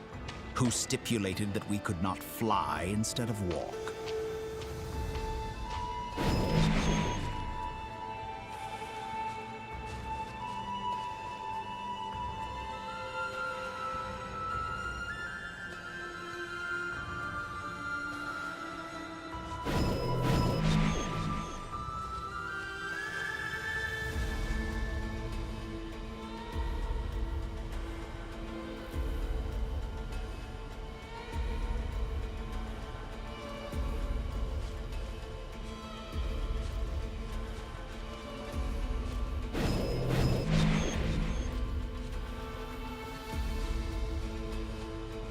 I guess I wasn't too far off with the magic carpet.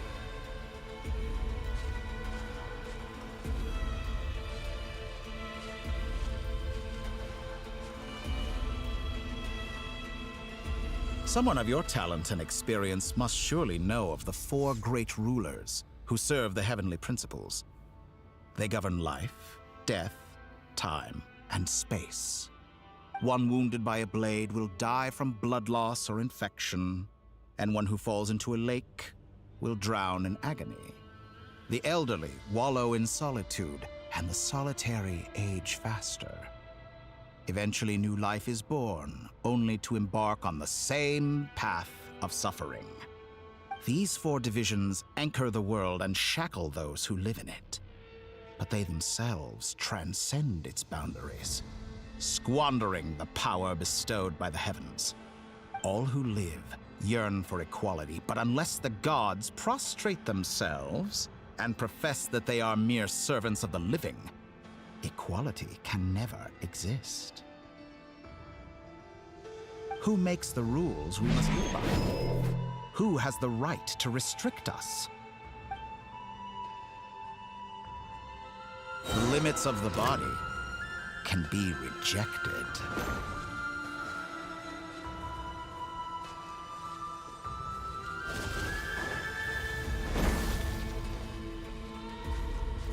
Yeah! My everlasting flame!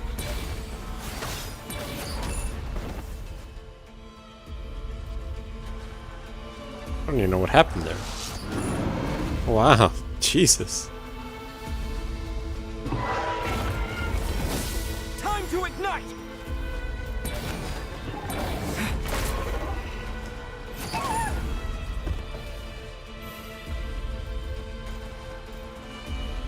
Still probably less damage than Mavuika can do, right?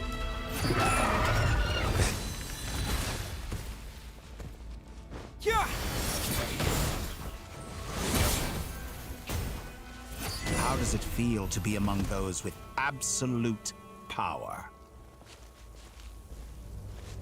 Feels kind of boring.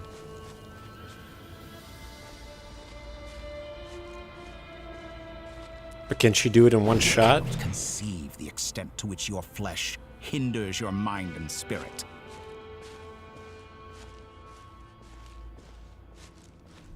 $500,000 per spin. You think you can do that?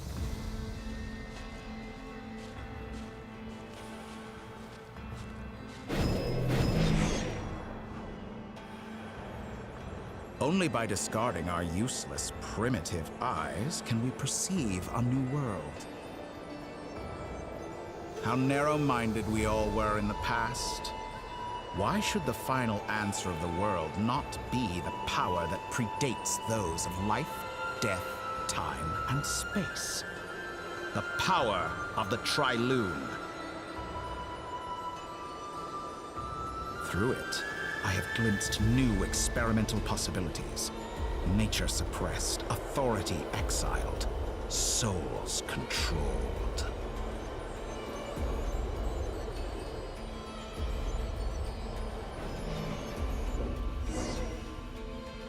You know, I heard recently that a group of critics reviewed countless stories and drew an interesting conclusion. They found that it is more often than not the villains who strive tirelessly to push the boundaries of progress. In fact, long before this, someone voiced a similar idea in an academia editorial. I felt a great affinity with this perspective. I have never been afraid to step up and play the role of the villain. Fanatics are trampled down for their transgressions, and those who transcend are rebuked for their audacity. And so, the majority of creatures are too timid to follow my lead. But all sacrifices made during my experiments have been worthwhile, as you can now see. I can offer you something new, something unique, precisely because I am a villain. Think about it. We are eternally bound through mutual interest. Can you truly say you would never turn to malice if it could give you the life you dream of? After all, what value do perfection and purity really have? They are fragile and feeble things, utterly tedious. I say, better to be governed by a flawed humanity than a gnosis. The true seeker of knowledge is the villain who undergoes countless tribulations in pursuit of their goal. I'm sure many people have told you that you're different. Because I'm a descender? Exactly. Very clever. But what does that got to do with you? I do not conceal my wicked deeds, my selfish desires, or my greed. A true researcher must act as I do if they are to understand and speak of the truth.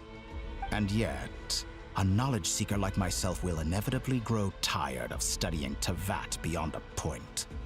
You have traveled to all corners of the world and met many people. Along the way, there have been moments when you were misunderstood or even became a wanted criminal. And all the while, you have spent your days doing some of the most mundane jobs in the world. You fight and toil, claim minuscule rewards from my friend Pantalone, then you fight some more, winning some battles and losing others as your search goes on. And this cycle continues, with no end in sight. Surely you must sometimes grow weary of being stuck in this same loop day after day. We're completely different. I embrace everything that life throws at me. I am engaged in every step of my journey. How does that make us different? I too embrace what life brings, researching everything that interests me. Think of all the novel things I've managed to create, like the artificial moon marrow. Don't you see?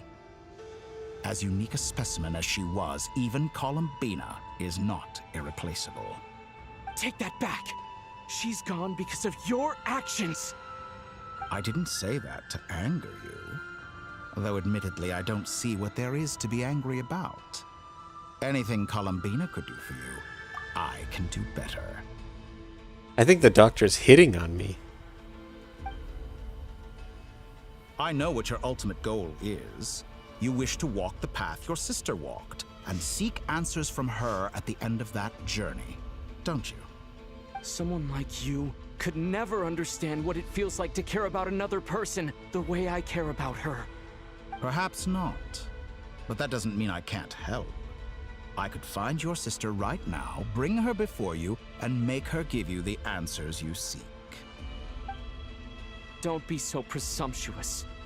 You'll never begin to understand the situation between us. Oh, no. This is no presumption. I'm only offering what I know is possible with the power of the Trilune. But it seems like you would sooner continue with your journey through this world. Why? Do you truly desire this journey? Or is it simply a necessary process from which you cannot escape? Think of all the time and energy you have spent, everything you've had to endure just to make it this far. Is this really what you want? Or has your hand been forced by the promise of that final answer? Yes, you have made many friends. But do they ever spare a thought for the void in your heart and what it yearns for? What you want is not friends. It is family. But do they know this? I, on the other hand, am far more considerate. Join my experiment, and in return, I will bring your meaningless journey and all its struggles to an end. This is a malicious attempt to manipulate me. But at the same time, he's stating some very human truths. Of course he's right about my predicament. How can I deny it? I have faced ungrateful strangers, never-ending troubles, an endless quest for answers. I want to see her. After everything I've been through, words can't describe how much I miss her. How much I want to be reunited with her, wherever you are right now. Do you miss me too?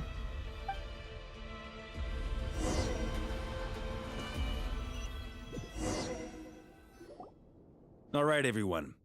Our next mission is clear. We need to contact all the major organizations, explain the situation to the public, and then begin the evacuation. The residents of Not Cry are quite dispersed.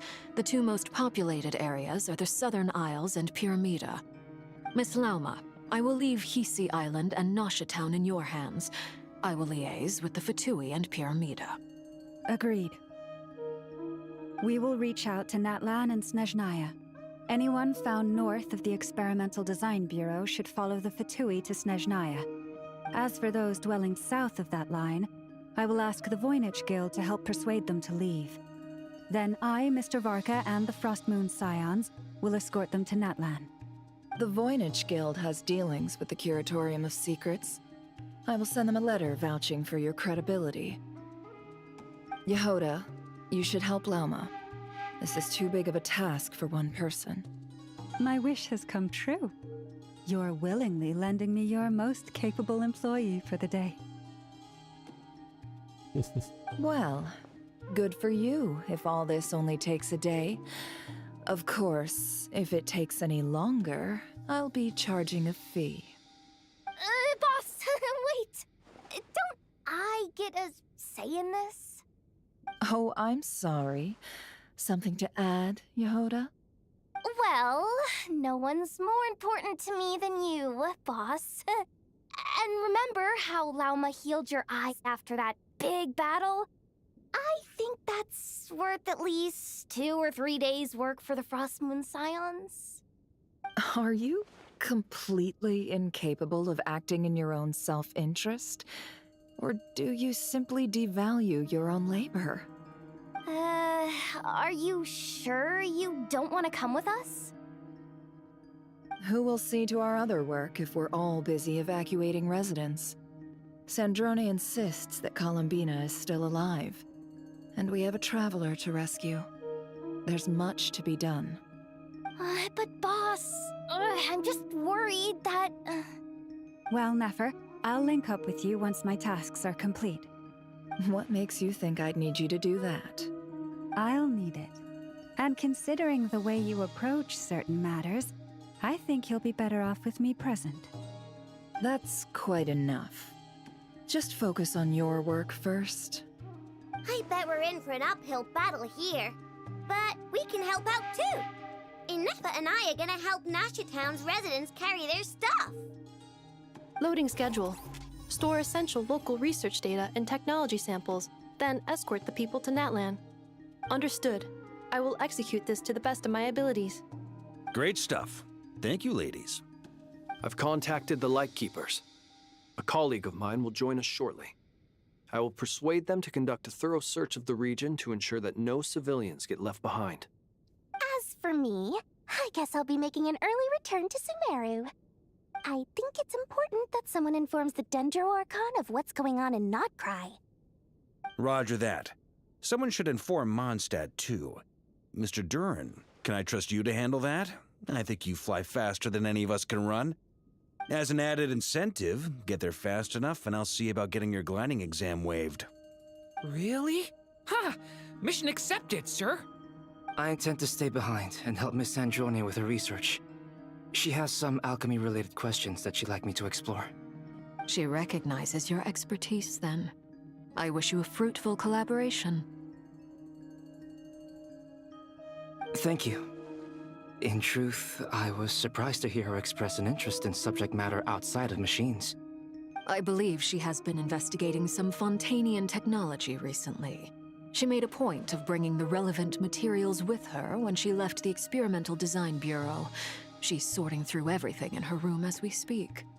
I should mention that we have one other friend who isn't present. He hasn't made his position in all of this clear. But if we know anything about him, he's likely investigating on his own.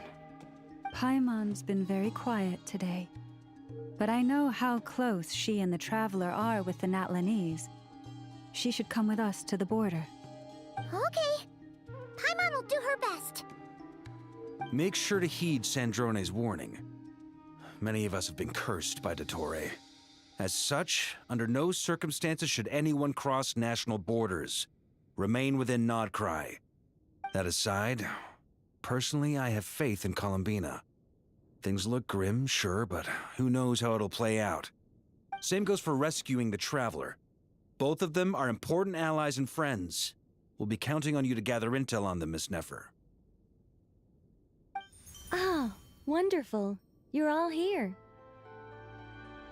Wow, if it isn't the talkie lady. That voice again. Nicole?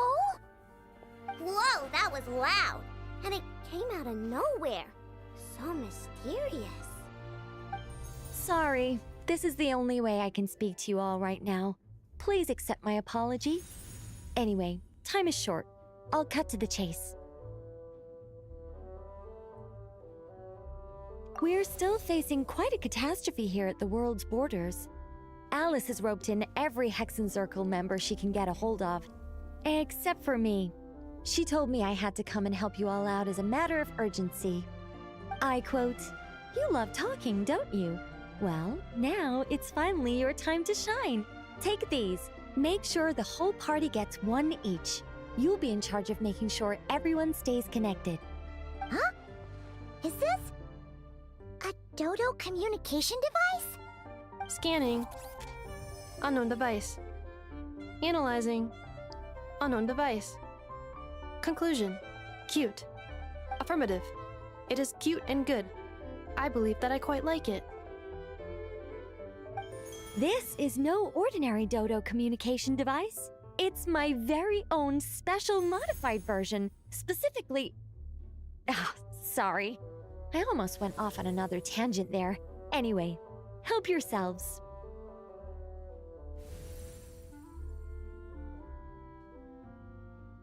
It will allow us to communicate over long distances within Nodcry. No more worrying about shuttling messages back and forth. What astounding technology. Am I right in assuming that it relies on your personal abilities to function, Miss Nicole? Yes, exactly. Right on cue, Albedo. Ah, I'd love to brag to you all about how it all works. But no, next time.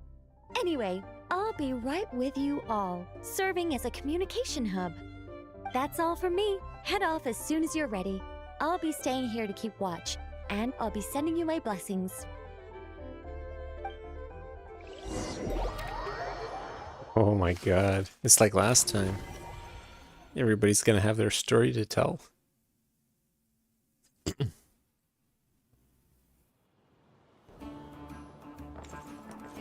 I wonder which point you're able to actually back out. Ah, there we go.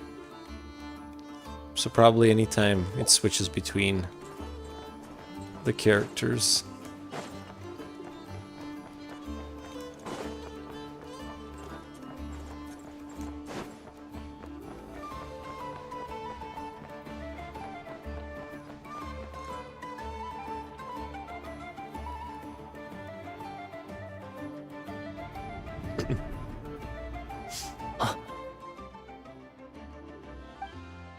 Ah, Sir Flint.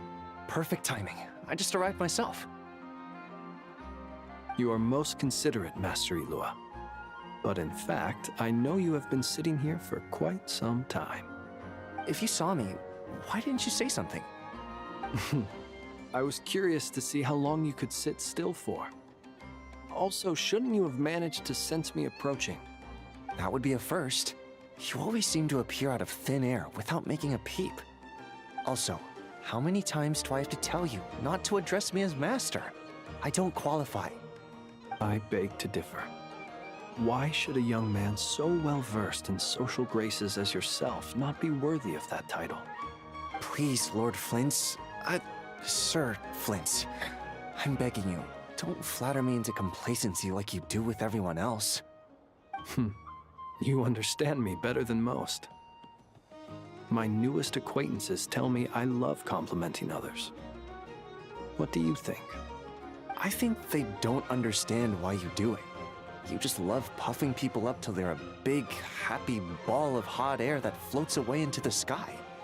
In all sincerity, I can only hope that they bring good tidings when they come back down to Earth. Is the situation that bad? We just held a strategy meeting. Let me fill you in. Each loading screen is supposedly a save point? Cool. In short, we need everyone gone from Pyramida. We also need a team of Lightkeepers to scour the more remote regions of Nodcry for civilians to evacuate. I only hope we have enough personnel. We do. Old Man Nikita will definitely help, and we can recall anyone out on patrol to focus on this instead. Good. I'm sure you and the others will make short work of this. Now, don't forget, once you've completed this task, make sure you and the rest of the team evacuate to either Snezhnaya or Natlan as well. Flint? If you've got something to say, Master Ilua, why not guess what I'm thinking right now? You mentioned that you have something else to deal with later. How difficult is it going to be?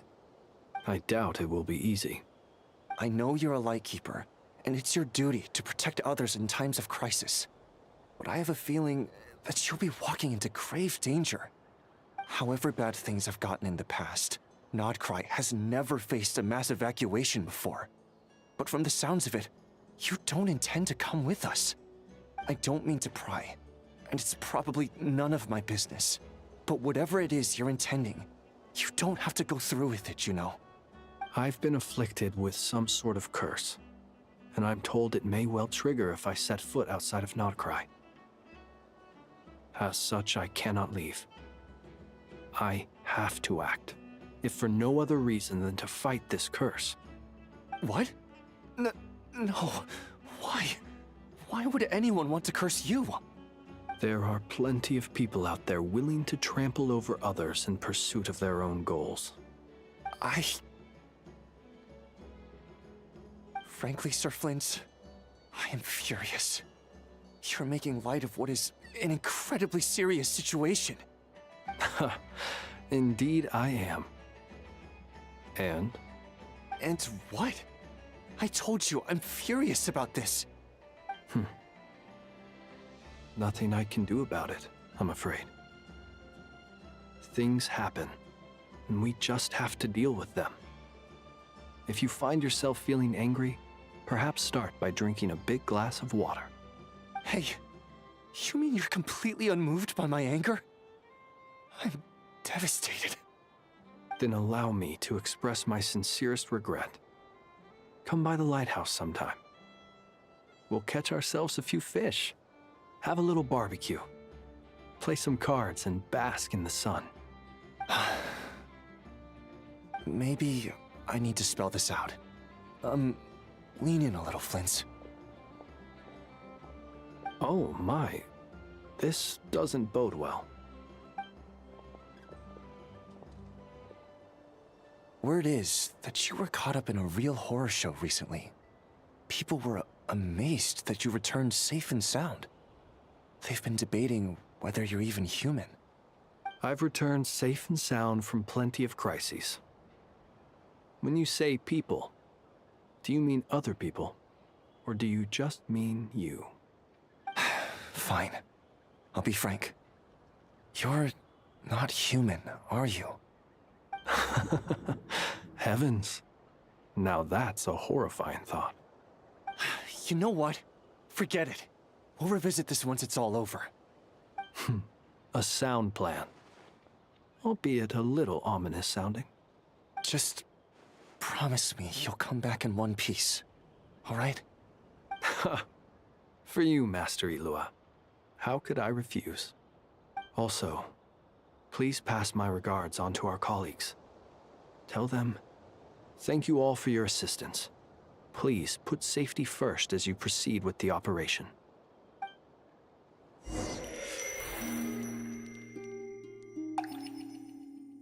That Itlua guy really likes Flints. I have to keep searching for a path toward reality.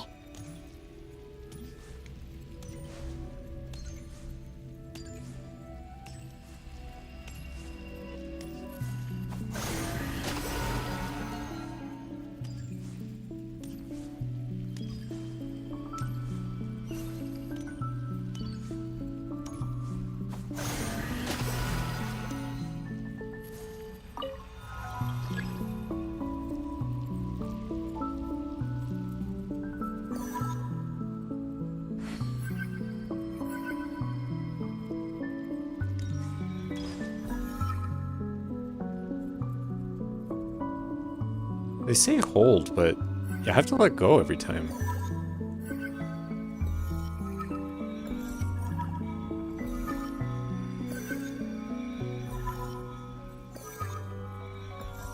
This should do it. The last 2 times I tried to influence reality in this space, it consumed a lot of Kuvaki. I'll try and be more careful this time. I need to leave key clues behind using less power. I hope everyone still remembers what I said on Moon Prayer Night.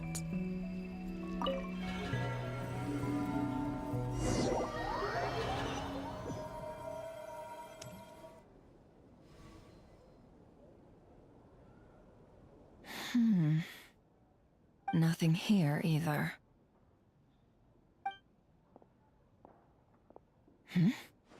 Flints? Ah, Miss Nefer. What are you doing here? Unless... I just spoke with Itlua about arrangements for the search and came for a walk nearby. As for you, why would... It appears we think along similar lines. And neither of us likes to accept things at face value. As well as figuring out how to gather intel on the Traveler, I wanted to confirm some of my own suspicions. Also, we'll need to bring a lot of force to bear against Ettore, even if we're only looking to rescue the Traveler. We can't leave anything to chance. You don't think Columbina perished either, do you? I'm merely considering the possibility that she survived, just as you are. How much can we really know about a deity like her anyway? Do you remember what she said on Moon Prayer Night? About using moonlight to send messages to us? Of course. I think that's why we're both here. Where have you checked so far? I've been focusing on the outdoors. Anywhere the moonlight shines. I checked most of Nasha Town, but didn't find anything.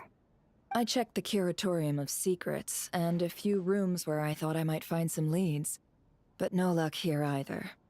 The only places I haven't looked yet are the rooms in the flagship. But process of elimination isn't the only thing that brought me here. Oh, really? What's your other reason?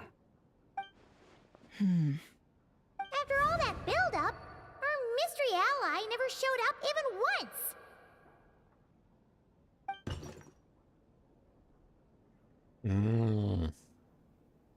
That's what you were telling me is going to happen in the next quest. Am I imagining I was going to things? ask about that again.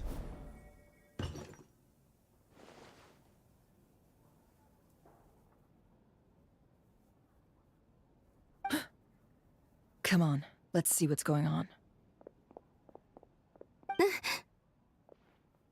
Oh no. I knocked over a vase as soon as I came in.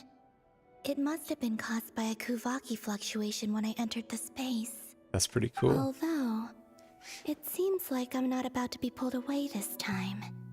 It looks like as long as I'm careful with my actions, it doesn't count as influencing reality. Anyway, is this the flagship? The Traveler mentioned that's where he was staying. I only went into the lobby last time, so I've never actually been here before.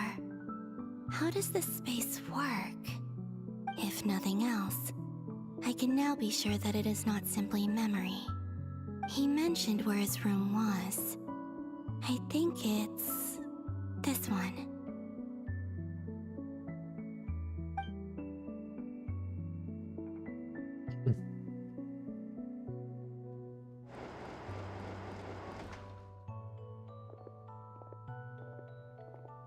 The door is closed. But if this is anything like when I disappeared, then maybe... Yeah, I just love that they only have 2 rooms in this hotel.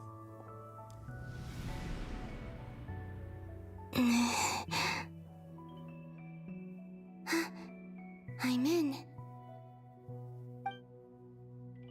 He and Paimon aren't here at the moment. I hope he's okay. I wonder what happened to him after that battle with Dottore.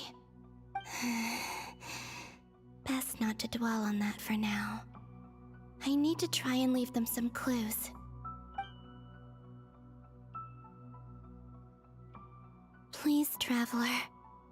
I really hope you find this.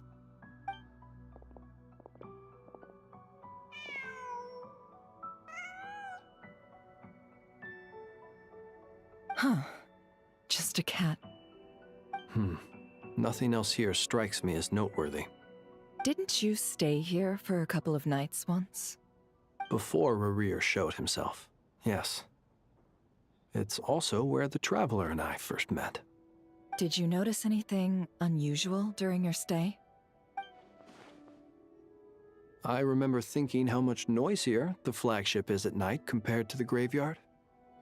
Other than that, no. The Traveler and Paimon were most congenial neighbors. This is where they've been staying, yes? Over here? That's right. I wouldn't usually condone breaking and entering, but we can make it up to them later. Focus now. I have to write a message on the wall using Kuvaki, just like I said on Moon Prayer Night. Simply open your windows on nights when the moon shines bright, and the moonlight will naturally flow towards the words I have written. Here goes. I'll need to carefully control my strength. Hold to maintain the power in the target area as you write.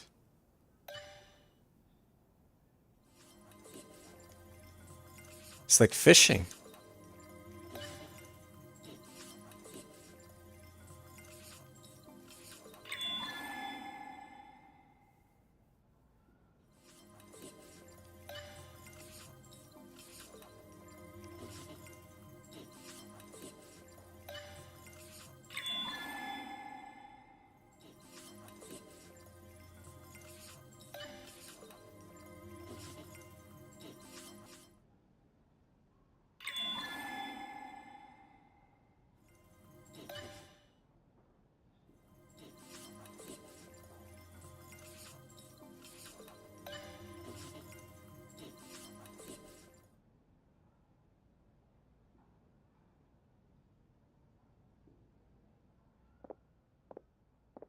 Hmm? There's a noise outside the door. Is he back?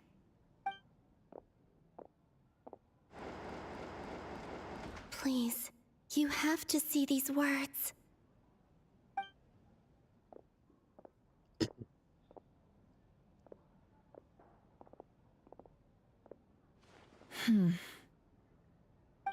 Well, do you sense anything? Unfortunately, no. And this place was our last chance. Not necessarily. We've only looked in Nasha Town so far. Miss Columbina said she would leave messages at her friends' dwellings. It's still worth checking where Miss Lauma lives and where I live. Let's try and make some time to look into those then. Wait. What are you waiting for? Oh, Paimon might have overeaten slightly. What's that look for? This is a victory feast. It's normal to eat a little more than usual. The Traveler in Paimon. It's really you. But why are they talking about a victory feast? Huh. You worried Paimon sick while you were out there fighting Rare. So this is your chance to make it up to her, alright? Wait. So this is the night after the battle against Rare. How did I end up here? That's quite a long time ago now. Wait. Time. That's it. Every time I've entered reality within this space, it's been at an earlier point in time. Every one of those points has been before I fell into the moon's reflection. And everything I've done to affect reality really did happen in the past. Does this mean that within the moon's reflection, time flows backwards? Starting from the moment I fell in? Not long till Moon Prayer Night now. It's gonna be even livelier than tonight. Although, it's gonna be sad saying goodbye to the damselette. She seems like a really nice person. Paimon. No, I can't. Even if I make contact, they probably won't understand what's going on. And in any case, I'll likely get pulled away again if I do. Instead, I have to find a way to get them to notice what I've written using the moonlight. Wait, even I hadn't thought of doing that before Moon Prayer Night. They'd never conceive of that possibility. Is there truly no other way? Don't lose heart. We'll find a way somehow. Huh? Oh, you say that, but the Frost Moon is beyond the fall sky. If we wanted to go visit her, how would we make it through to the other side? We might not have all the answers now, but I'm sure we'll find a way one day. Huh. Guess someone's gotta be the optimist. The present. The future. That's right. There are still things I can do. What's your plan? Flint's, when you were staying next door, did you ever open the window? No. The rooms here are dark and damp. And there's such a buildup of dust on the windows that the moonlight can't even get in. I didn't think it was worth the trouble. The moonlight. Ah, I think I see where you're going. One moment. I'll see if the owner is available. Don't bother. Time is of the essence.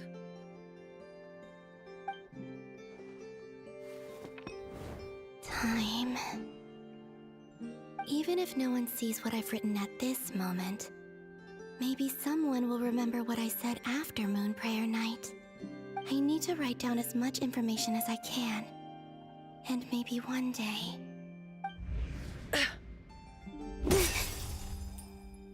Huh? What's up with you? You can't even hold your cup steady. Are you getting tired?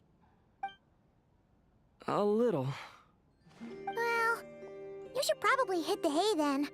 You've had a really tough couple of days for you.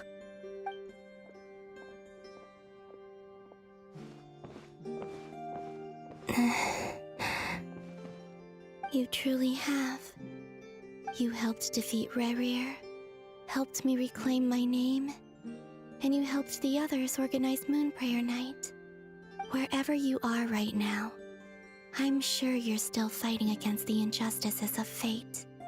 This is all I can leave for them. How I wish I could stay here. But it's time for me to go. I hope to see you again in the next time, and if the opportunity presents itself. I will surely return to your side. Huh. Columbina. She's alive. Not only that, but she's left us an entire wall's worth of clues. She even wrote down what would happen on Moon Prayer Night. It's just a shame we found it too late. I am here. Time in this place flows backwards. I am constantly moving forward. It sounds like she's found a way to influence the past using Kuvaki. But her future is our past. So, these words have been here ever since we defeated the Reikir of Solnari. We just never discovered them. Which came first, the chicken or the egg? Do you ever mull over questions like that? Only when I'm in a good mood and at leisure. Well, I never do. Everything that has happened already belongs to the realm of fact. As a business person, and especially an intel broker, what I do is extrapolate from those facts to try and read the future. An admirable philosophy. It's a means of survival. Let's go. We have a wall's worth of clues to share with the others. Nice.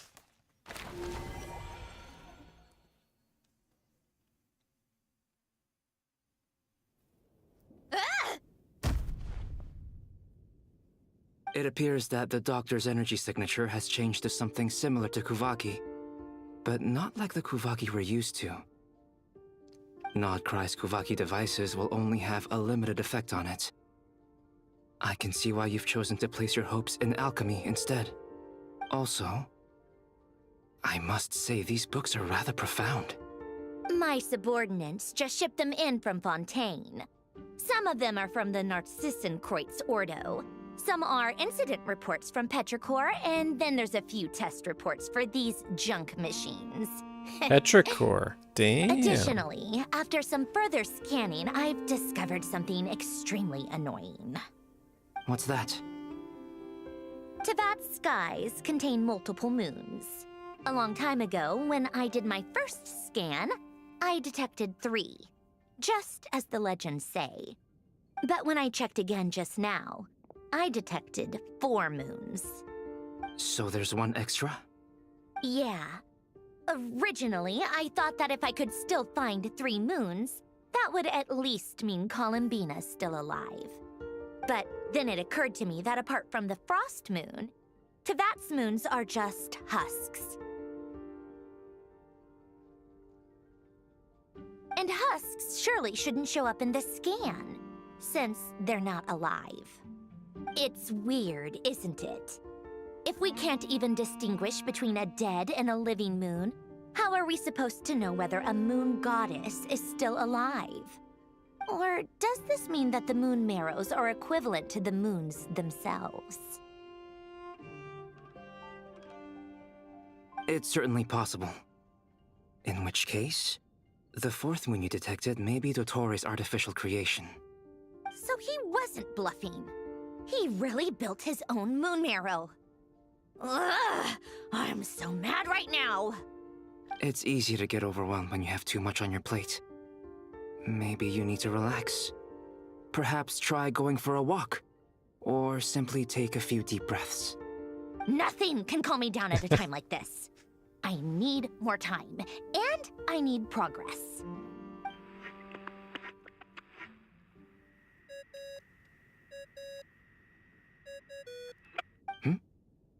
It's Mr. Flynn's. I really hate that ringing tone. Ugh. First the four orthants of the Narcissenkreuz, then moon marrows. Now what? Oh, sorry if we're disturbing you.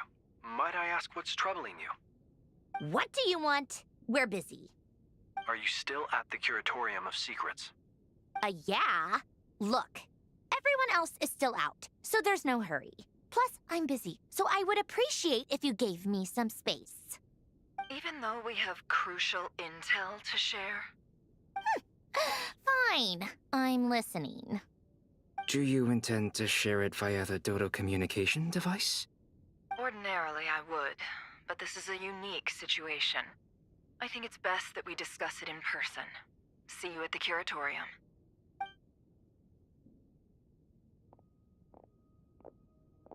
All right then. So, what's the situation? The rest of the team is still out working on their missions and evacuations, but we've decided to fill you in on the most crucial information first. Sandrone, you were right. Columbina is most likely still alive.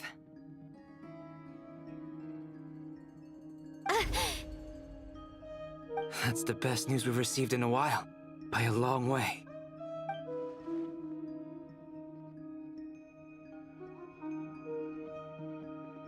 Random locations. Appearing in reverse order? Are you serious? So not dying isn't enough for the moon goddess, huh? She has to show off too.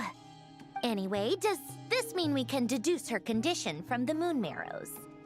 Miss Sandrone, there's nothing wrong with simply admitting that you're happy to hear the good news.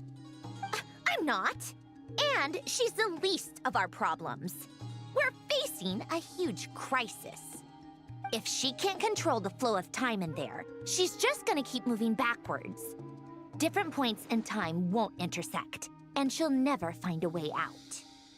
Let's say life begins with a drop of water. When did time begin? The moment this planet came into being? No, that's not right. Her final destination would be the moment at which the space she is in was created. But it doesn't seem like we can influence that space from the outside world. So how can we help her? Also, if she's alive, Rerir and Thalindus might be too. But as far as we know, neither of them have come back out. That space may not have an exit at all. I'm afraid I must concur with Miss Nefer in this. Can't exactly argue with that. Let's leave it there for now. I've taken notes on everything you said. Will it help with your research? I doubt it's gonna help with breaking Dottore's energy fields. But who knows when it might come in handy. Better to have it all written down than try to remember everything when I need it. All right, I need to get back to my research. Mr. Albedo has made a lot of suggestions that will require my undivided attention. Sure, I'll stay here. I have things to work on.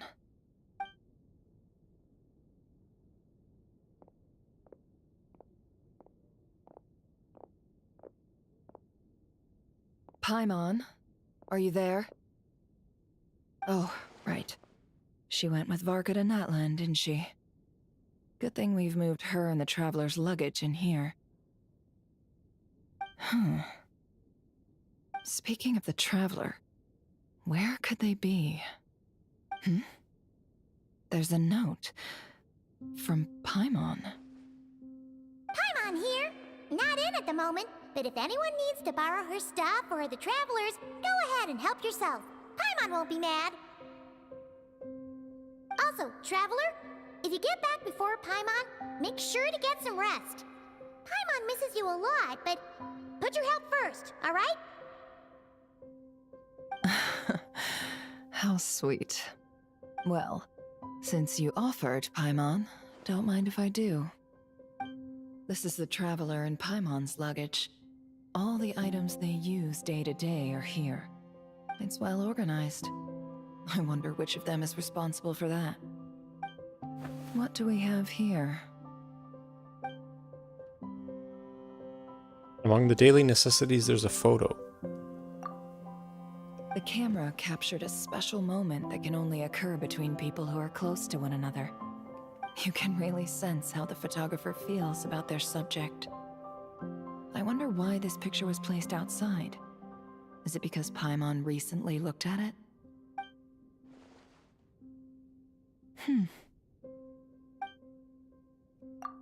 There's also a thick adventure handbook in here. A record of Raji's achievements and memories in Tevat. This must belong to the Traveler. Perfect. I'll use this. Hang in there. We'll find you.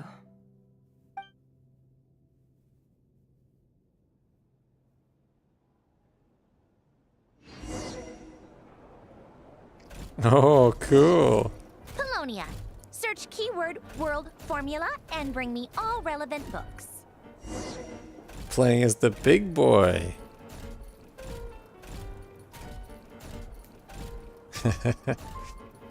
Nuts to this. I'm leaving you, Sandroni. Look how big he is, man.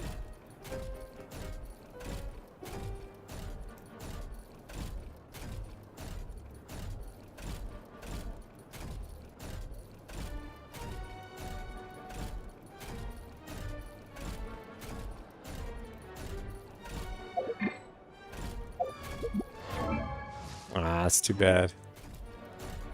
What a teaser it would be if you could actually see the character profile of Polonia.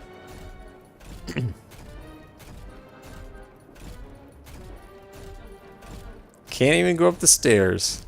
Damn. Yeah, I know.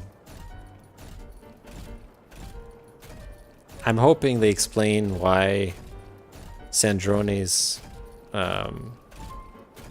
helper is no longer Polonia in her banner. Like, I'm hoping that I just have to get to that part, but yeah, we'll see.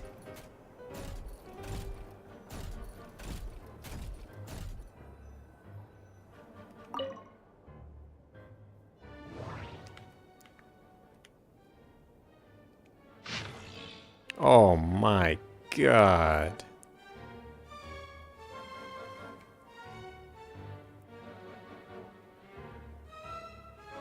We were assigned to the same lab. I made a huge mistake and knocked over an ancient geometry machine that took a lot of effort to bring back from the desert ruins. Took the day off. I can hardly believe it. Wait, Alain. Alain? Oh, this is actually important. Hold on a second. Let me read the first sentence out loud and then read the rest to myself.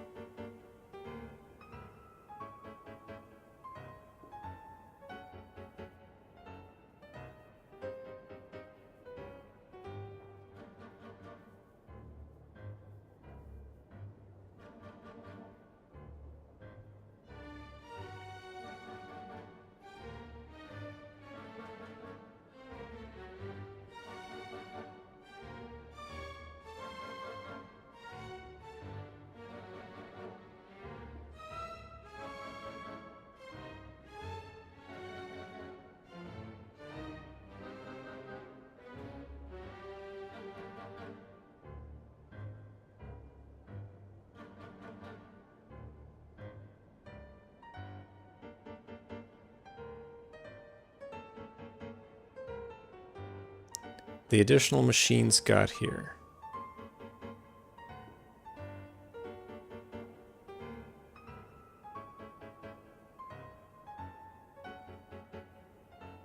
Lots of people are secretly unhappy that Alain is getting more research resources than they are.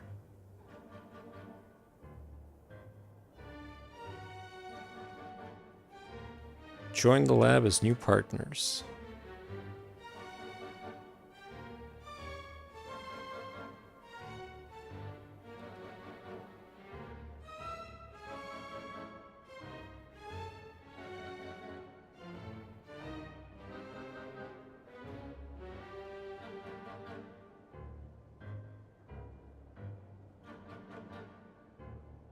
I may have contributed. Well, maybe. I went on a picnic with Alain, his sister, Renee, and Jacob.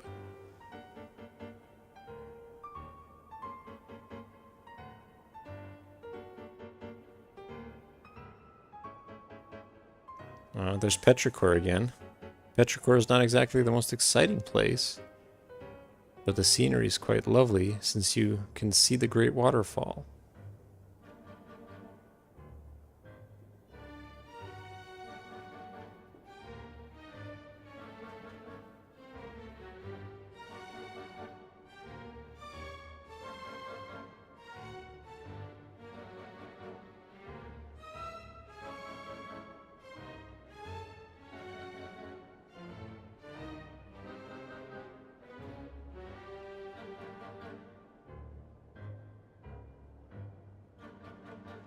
Took the day off. Alain's sister came to see me along with Jacob. Couldn't make it because their experiment is at a critical stage.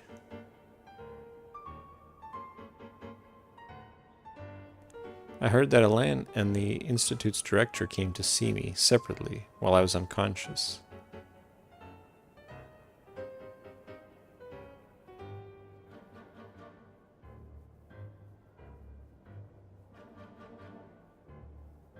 I found out that they were graduates from the Narcissenkreuz Institute. Narcissenkreuz Institute.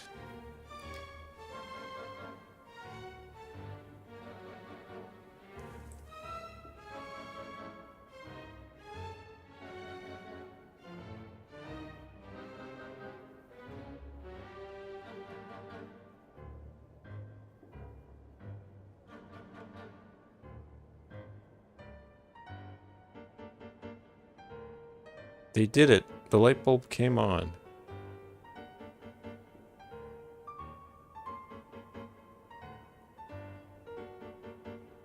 Took the day off. There were several visits while I was unconscious.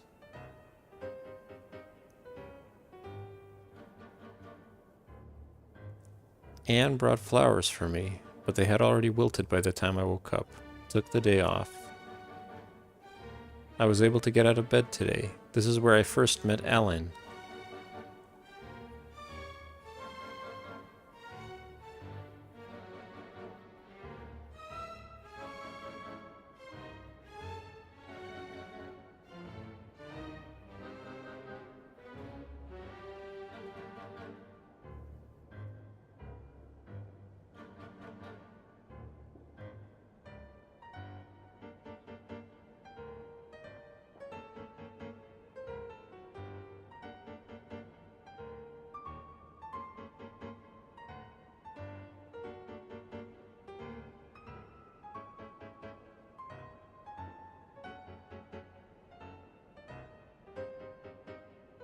I'll stop writing here. I don't have much time left. I hope everything goes well.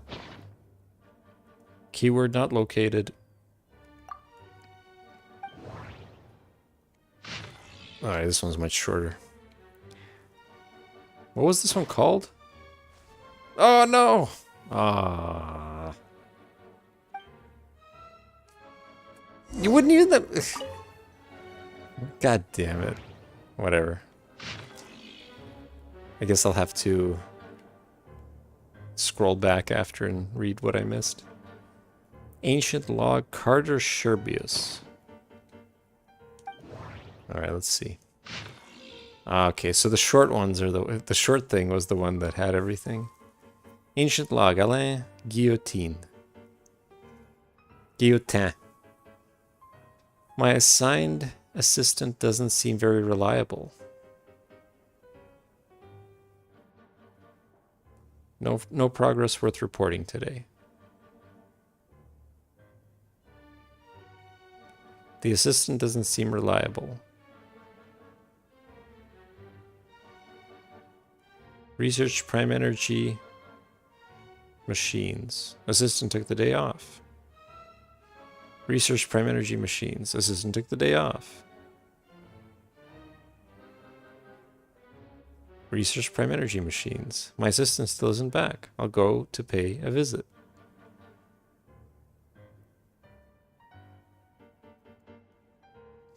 The supplementary prime energy machines have arrived. Should be able to make progress now. Research prime energy machines. Field research today. Research prime energy machines. Research prime energy machines.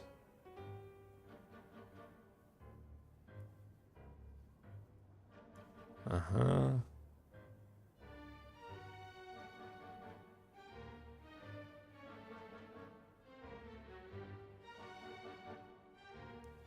Took the day off. Assistant took the day off, went to visit.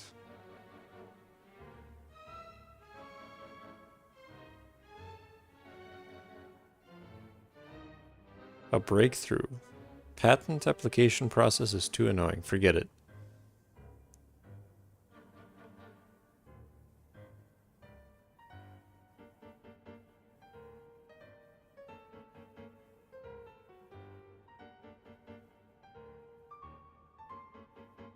Visit, moved my lab. All right.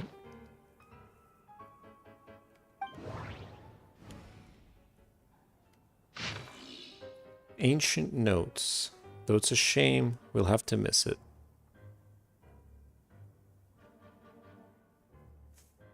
Capellius. Isn't that one of the dancers? Out of consideration for everyone's safety, it has been decided that the Institute shall close.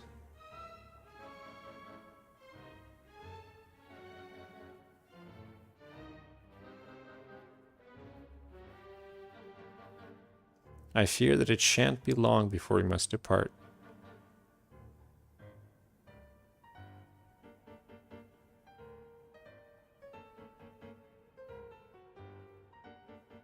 We're going to pay our respects at Basil's grave. Met with the newly appointed Udex. If all goes well, it has the potential to completely revolutionize our understanding of clockwork mecha. The results of early phases have been satisfactory. We will increase our investment.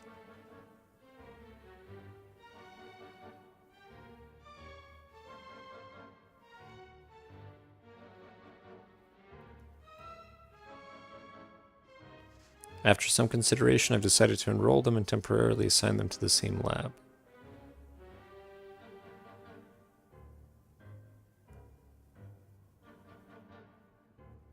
Still unconscious during the visit, so couldn't speak.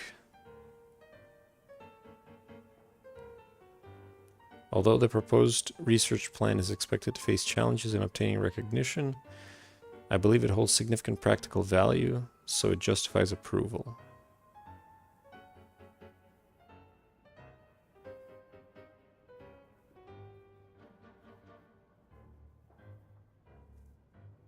This could be the biggest breakthrough in a century. It will change all of society. The report mentioned abnormal movements. I'll have to find a chance to talk to Emmanuel about it.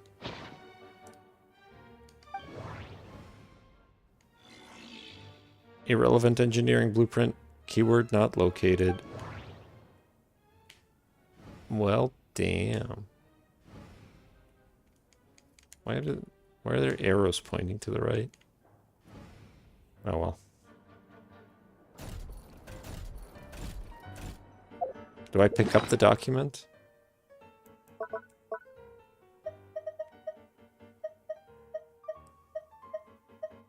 Probably not. I'll have to read it after.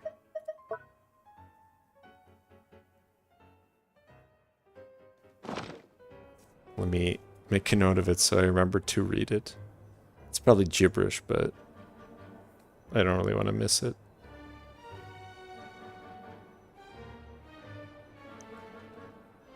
About the 240 mark.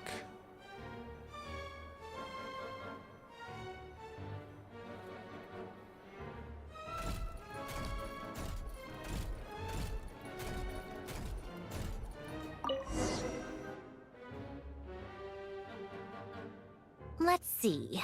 This one is on Tonki's sermon dictation concerning the apocalypse. I believe that the correct term for this is Fortuna. This was an ancient Romorian technology, a wisdom unparalleled. I never imagined that Romorian ideas would be so similar to the diagram I have named, the World Formula.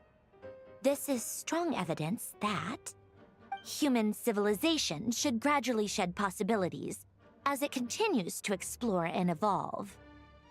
The end of humankind may well be upon us right now. The sparks of civilization shall run out, unless we consider introducing variables from outside the system. Variables. Surely that can only mean one thing. Descenders? Dottore likely captured the Traveler because of his descender status. But the Three Moons' authority comes from the world itself. Why would Dottore need anything beyond that? Where does this variable factor in? The world formula calculates the fate of an entire world. Introducing a variable would therefore give us...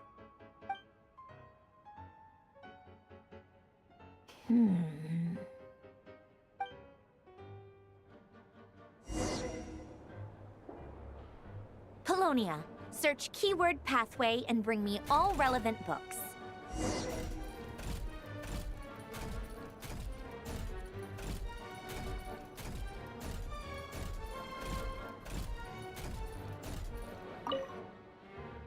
More reading. Following Guillotin's instructions, the research went well.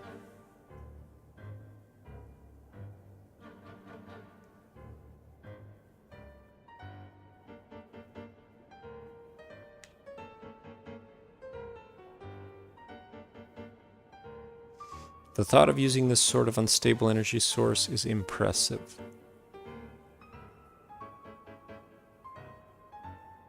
Aren't there a few young geniuses too many nowadays?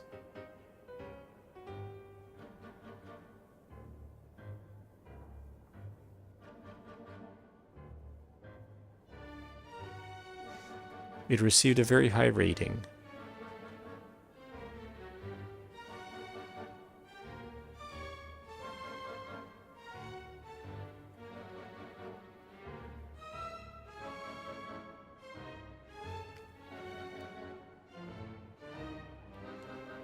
Seems to have been specially recruited.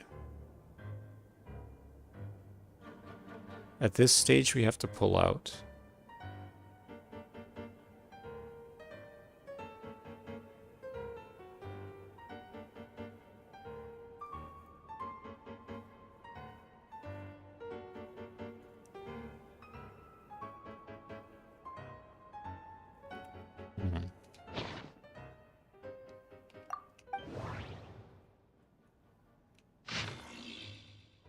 Jacob Ingold.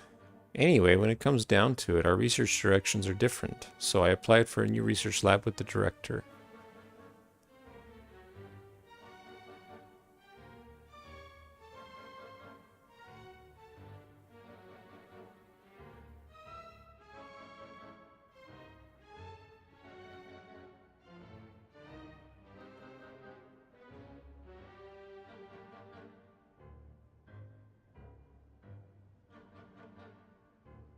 I helped René out. When I visited him, I found out that he also attended Narcissenkreuz Institute.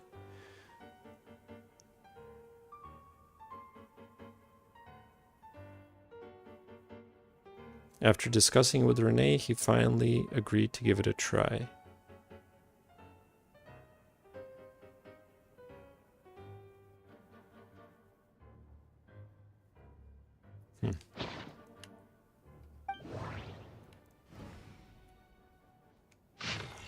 The research notes of Master Ruggiero.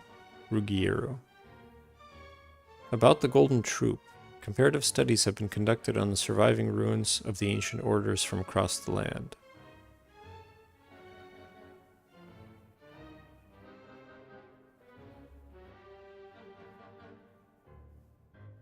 Fortuna seems to be the name of a symphony. Rimurian musicians call it the Musica Mundana, or the Music of Origin.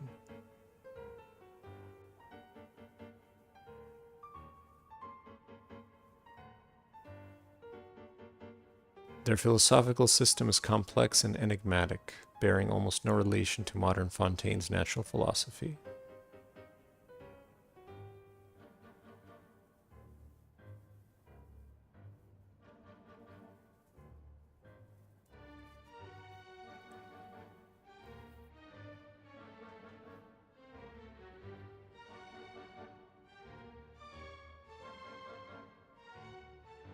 I hinted at the matter to the Golden Hunter in an oblique way, since the Marechaussee hunters who first pledged themselves to his cause, were all descendants of the Loch Knights. Praising the benevolence of Arrhenius seemed like the safest approach, and inquired about his knowledge of natural philosophy from that era. Still, as a gesture of gratitude, the Golden Hunter was willing to tell me the names of these patterns. The seal of chemical marriage. According to him, the symbol is even older than the Rimurian civilization itself, and was one of the gifts bestowed upon King Remus by the Golden Bee. Exactly what those were remains unclear. The rise and fall of empires and civilizations, the ascension of mortals, and the emanation of light. What is this? Even dreams of surpassing the gods. What is this? All of these can be represented by this formula.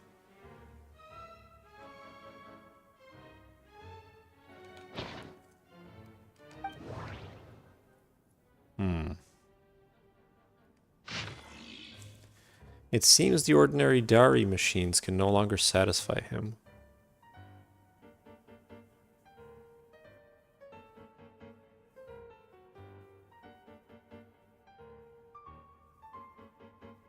Things went out of control for a third time.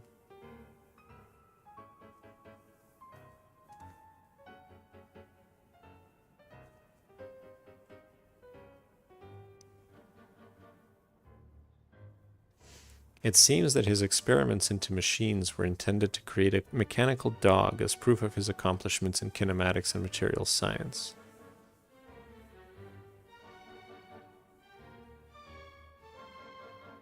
At least he lived long enough to be poached by the Marechaussee hunters.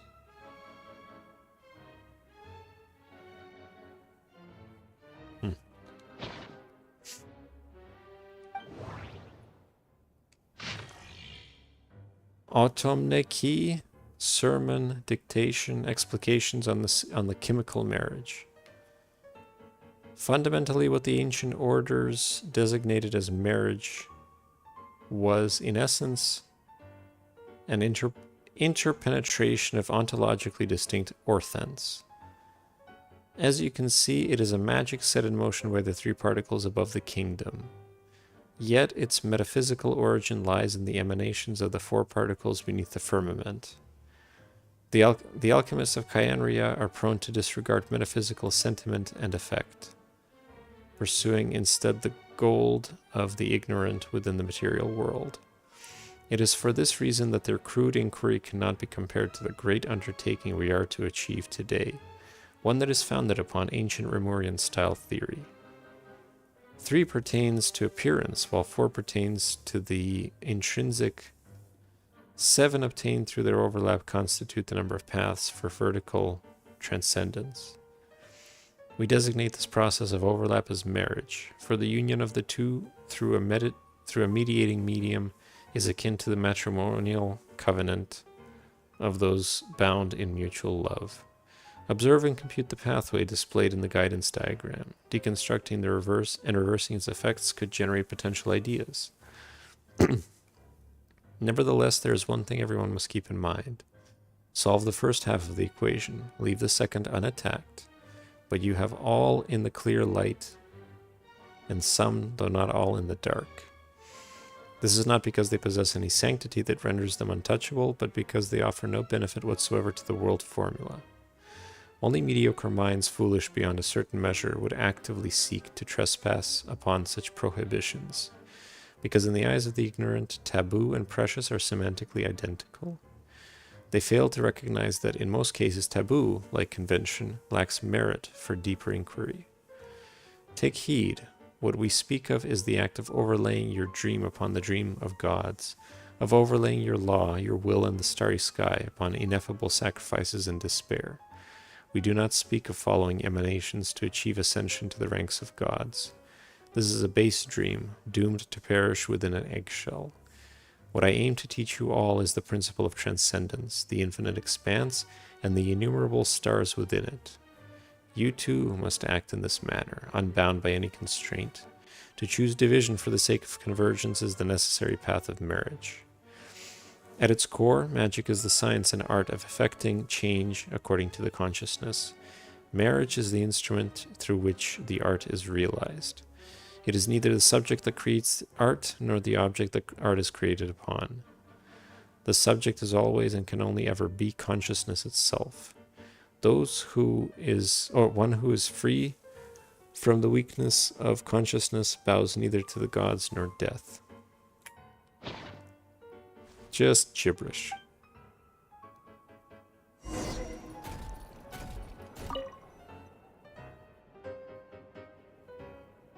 Otonki Sermon Dictation. Explications on the Chemical Marriage. These titles are pretty esoteric. You can say that again. Observe and compute the pathway displayed in the guidance diagram. Deconstructing and reversing its effects could generate potential ideas. So, it's one of Renee's draft lectures. Deconstructing the pathway. I suppose that could lead to a breakthrough.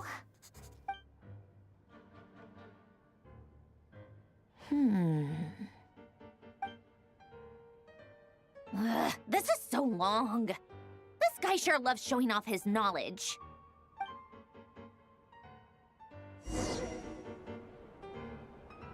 Polonia.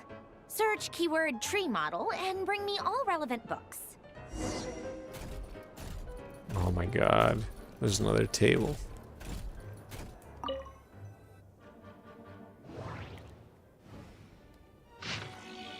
History of the Decline and Fall of Remuria. Collected edition. The ocean gave birth to all, yet also devoured everything.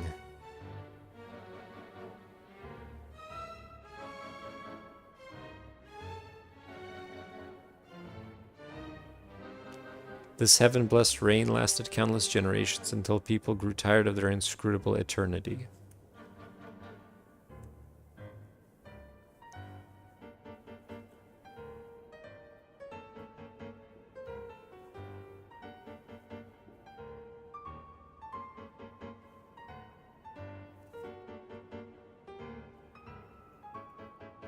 When the tide receded and the earth was revealed again, no cities nor civilizations now stood above the high waters.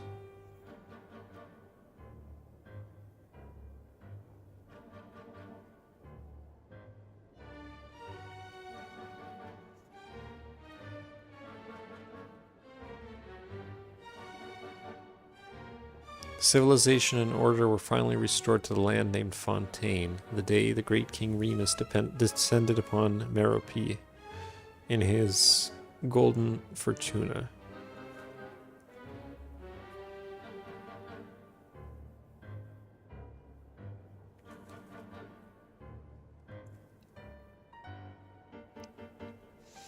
With his immortal fleet, Remus conquered all the islands on the high waters.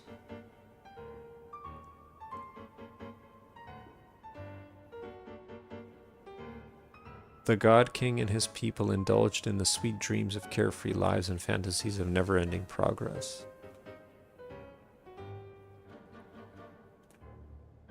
Thus did the God King derive the primordial plan from the 7-day rotation and the flowing winds of sea and land, and composed a harmonious symphony of prosperity.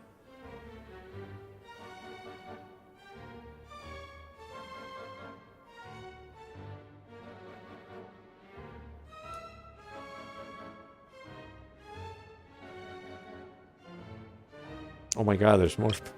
There's 3 pages. Greatness and glory unto Remuria, and its immortal ruler Remus, king of all under heaven and universal Harmost. I guess it's a good thing that I've been doing the Petrichor stuff, because this is all directly associated to it.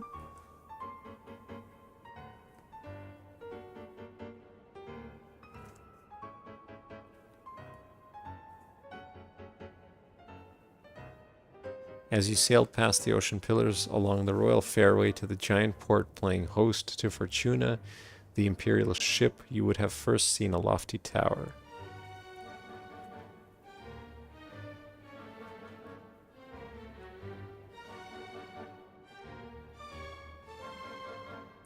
Continuing along the royal fairway leading to Makimos, where the brave Remurian warriors lived.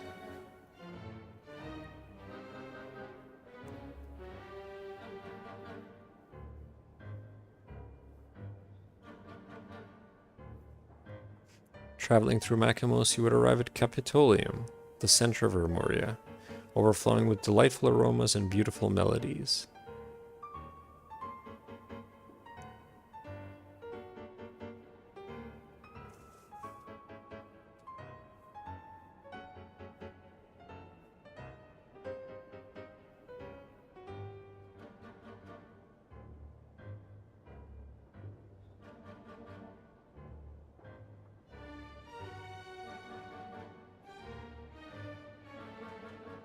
To keep all the people upon the high water from destroying the symphony of universal harmony, King Remus promoted 4 humans of great capability to high post. To spread the harmonious symphony throughout the world, he built far-reaching fairways, which conveyed the melodies as never-ending ripples from Capitolium to every corner that sat above the high waters.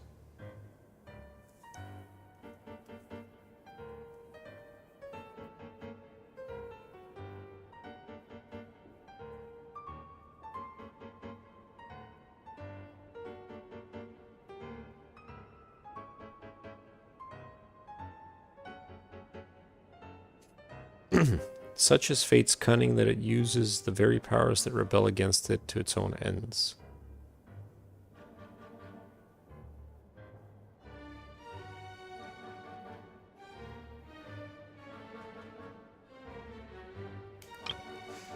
Humans, in their naivete, once believed that the reign of the King Remus and his eternal city would surpass time and fate to last thousands of years, just like the giant rocks comprising the ringed ritual sites.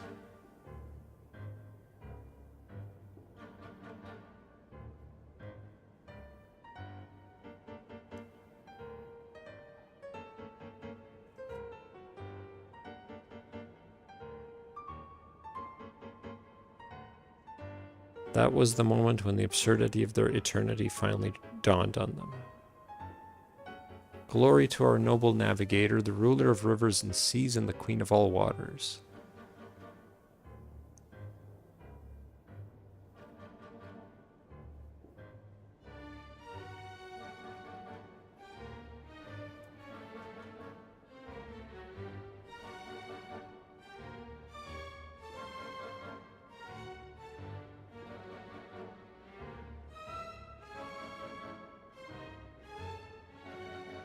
The tragedy of Remuria occurred merely a century ago, but its history has already become concealed in legends and superstitions.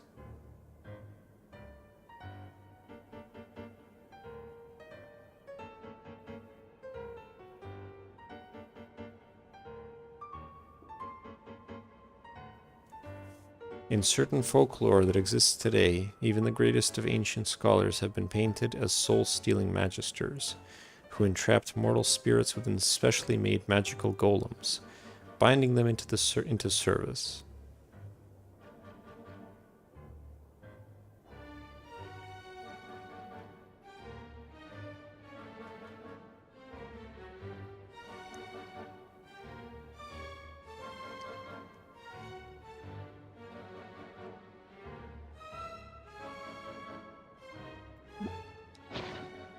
All right.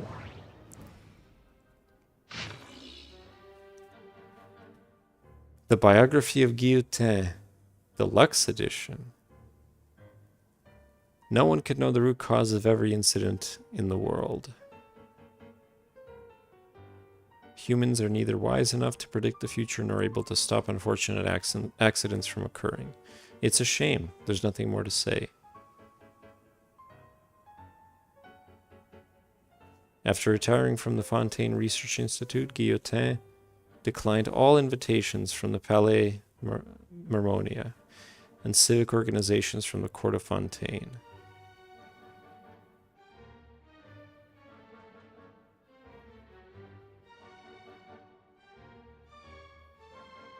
He was a lonely shut-in. Okay.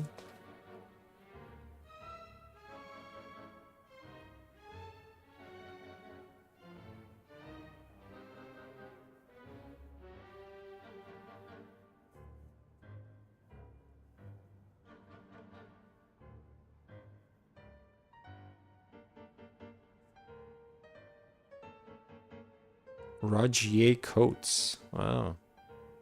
That's almost my name.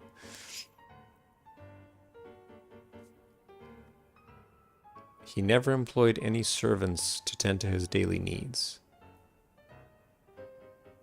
There were rumors that in his youth he had created a mechanical device capable of independent thought and had used it to assist him in his work with Mary Anne Guillotin at the Marechaussee Phantom.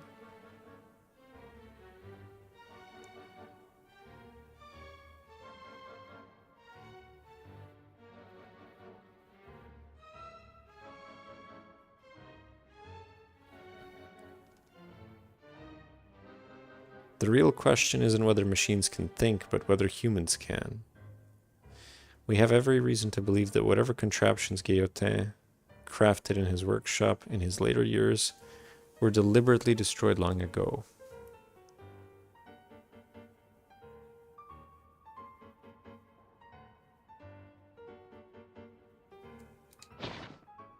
All right.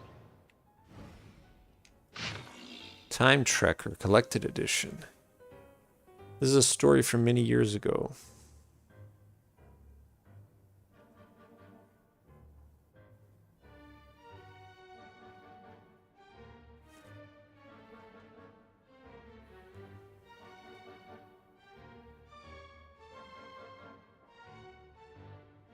Our ancestors had already conquered this land thousands of years ago, she said as she cleared her throat, twirling her jade-plumed and blue gem-encrusted folding fan while endeavoring in vain to wear a visage of despondency.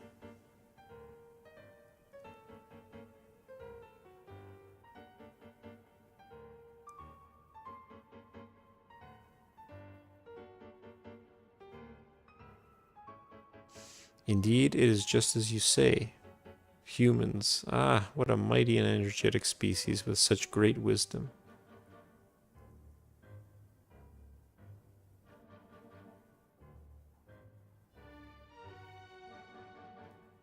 That's not what I meant to say, Miss Aviva said with an affected sigh.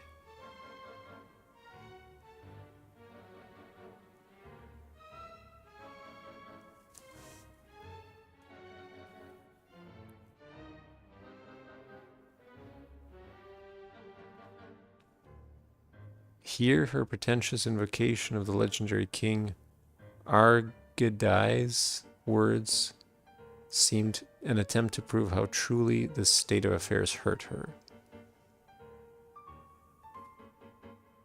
Seeing how no one answered Miss Aviva's enthusiasm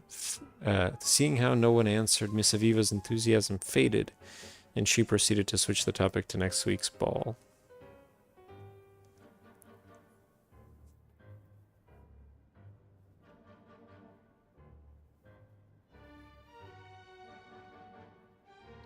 Good, Miss Aviva. The things you said certainly left an impression on me. He lit a cigarette.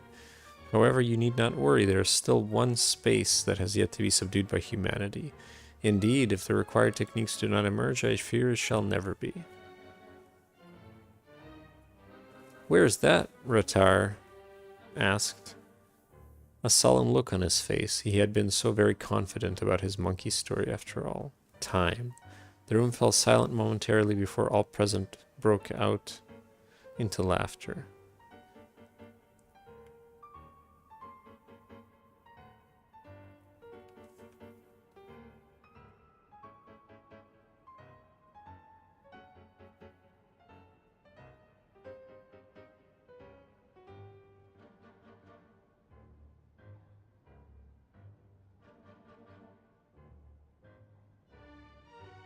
Utterly preposterous, the doctor muttered, but did not refute the statement. I have been involved in research of this sort for some time, he continued, and I have come up with a machine that can allow people to travel through time as they please. Oh, you're telling me you built a time machine? Out of a DeLorean?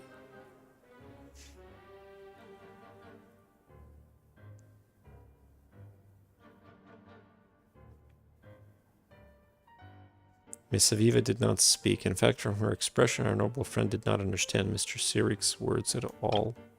2 months later, we, the Steambird editor, the doctor, Mr. Ravillo Oliver, and others who had attended that evening banquet, came to Sirik's workshop as agreed. Surprisingly, Sirik had grown older and more frail in just 2 months. In the dim light of the lamp, his once enthusiastic, arrogant expression had hardened into something indifferent and solemn, almost like the emaciated ascetics of Sumeru.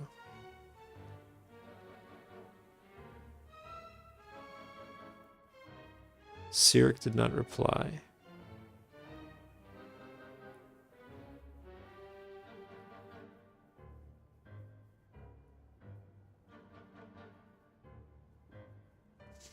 So, the doctor said, it took you 2 months to make this little toy that would amaze even Lapote's artisans. It certainly looks like nothing special, Sirik said, an inscrutable emotion shining in his eyes that could almost be called pity. But this is simply a projection the object has left in this moment, just as one can only see a thin line when viewing paper from the side. Blithering nonsense.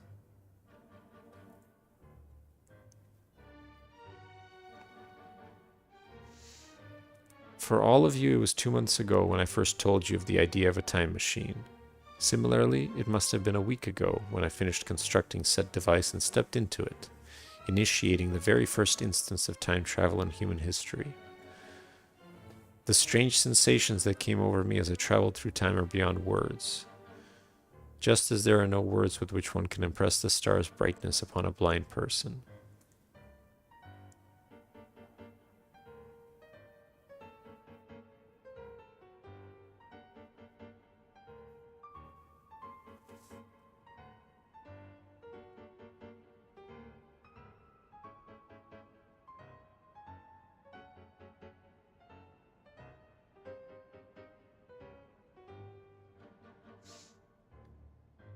So they threw the inventor of this time machine, when he went back in time, back to Petrichor, they threw him into slavery.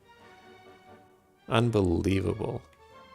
That's the problem with time travel. If you ever go back, you gotta be really careful, because you're gonna look like you're gonna look completely out of place. And you'll be judged immediately. Fortunately, the local Edile, I later found out that her name was Aida Anavana, realized that my identity was anything but ordinary and had me sent before her.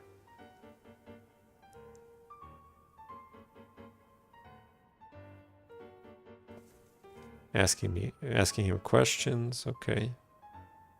But she quickly accepted the fact that I was from the future and showed me a stone slate that the slaves had recently dug up. The slate was a perfect square, each line and column engraved with 7 symmetrical sequences of symbols. These were not in Romarian script, but rather the characters we use today. Huh.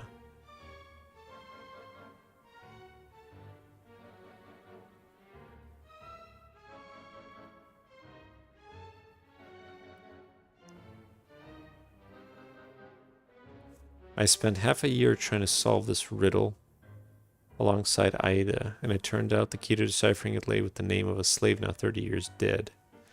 Well, the answer was a date set several hundred years after the Empire's fall.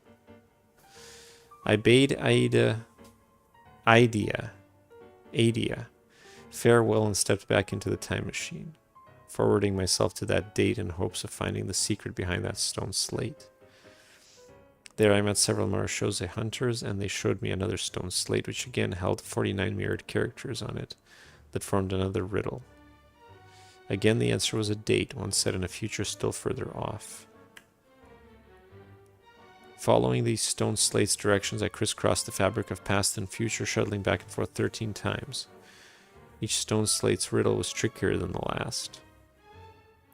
One of them could only be cracked using a bad romance novel that would only be published 300 years hence.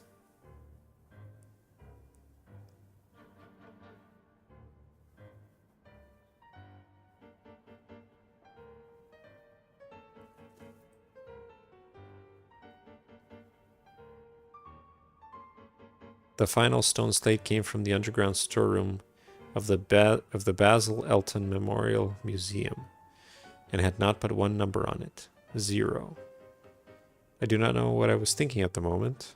After all, setting my destination to 0 is an action utterly devoid of meaning, but I punched the number into my machine all the same, and pulled the control lever.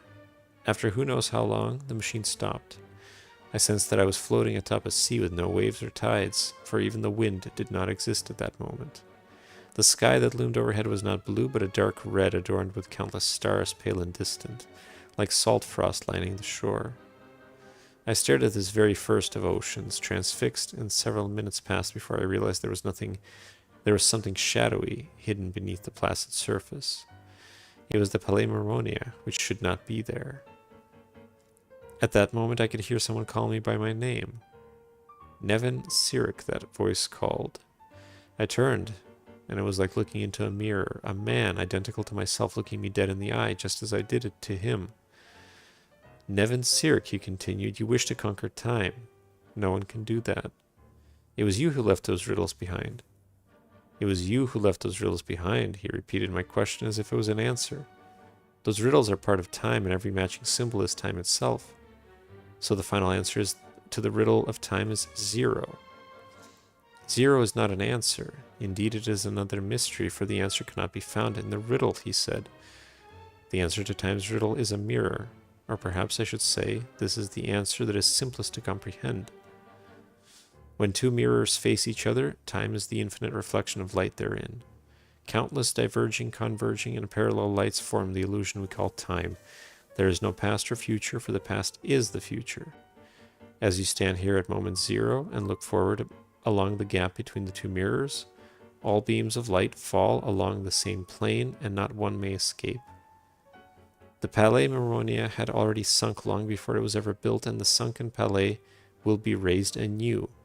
Joy, sorrow, tears, and death must infinitely recur, for this is the nature of a mirror. Similarly, you can never conquer time, just as you can never grasp your shadow in your hand.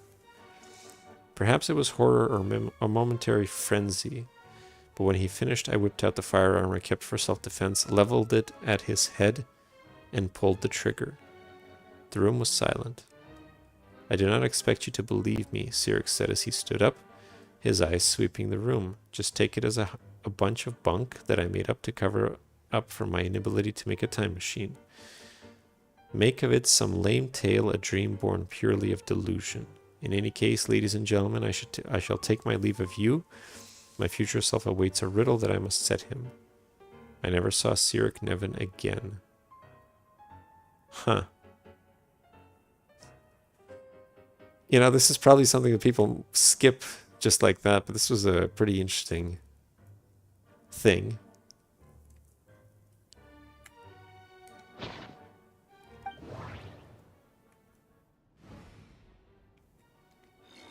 Irrelevant mechanical blueprint, keyword not located.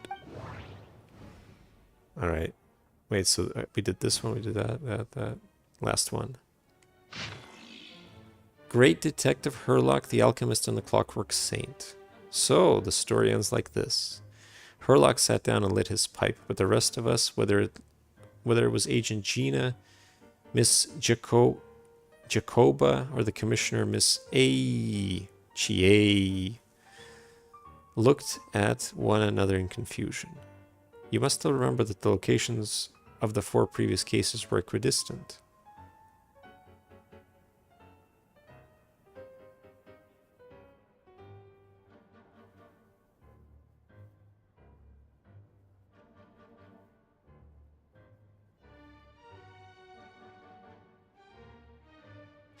But when Duke Sir Germanus departed, he clearly said that everything was beyond redemption, and the next case would also.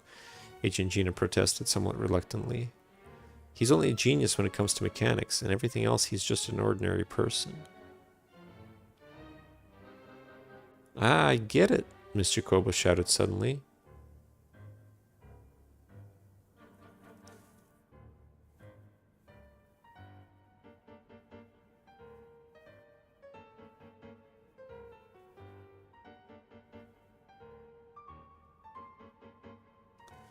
Miss Jacoba, please don't speak as if I were the accomplice. Agent Gina's face turned as red as a sunsetia as she protested indignantly. How adorable. Indeed, Herlock said calmly.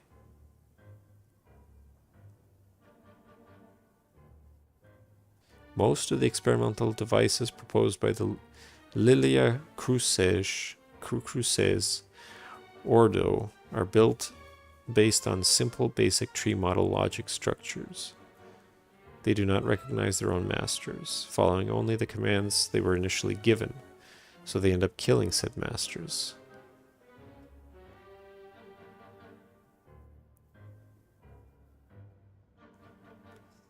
I remained silent as usual, but Miss Jacoba glanced at me with what seemed like a hint of puzzlement. What's wrong? Why are you standing there in silence? Is there something on your mind? No, I just didn't expect the truth to be so simple. Of course, my understanding of Clockwork Mecha cannot compare to that of the Duke St. Germanus, but I've done a bit of research.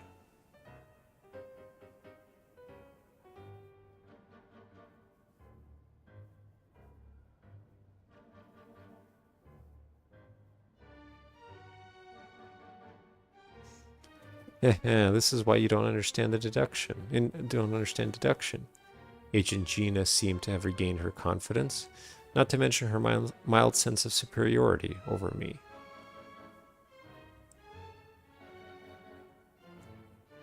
Stop right there. That's Phantos something mess. Rob something's story. We don't have the publishing rights from their publisher.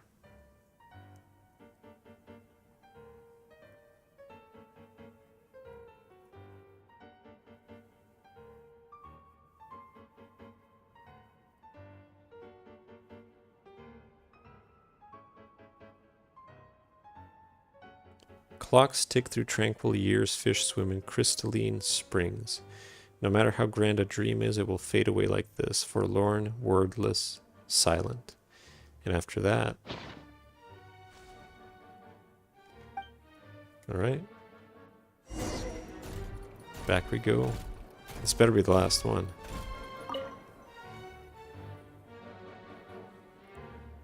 Most of the experimental devices proposed by the Lilia Crucis Ordo are built based on the simple and basic logical structure of a tree model.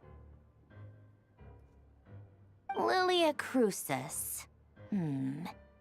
Guess they were trying to cover up the name of the Nautitzenkreuz Ordo?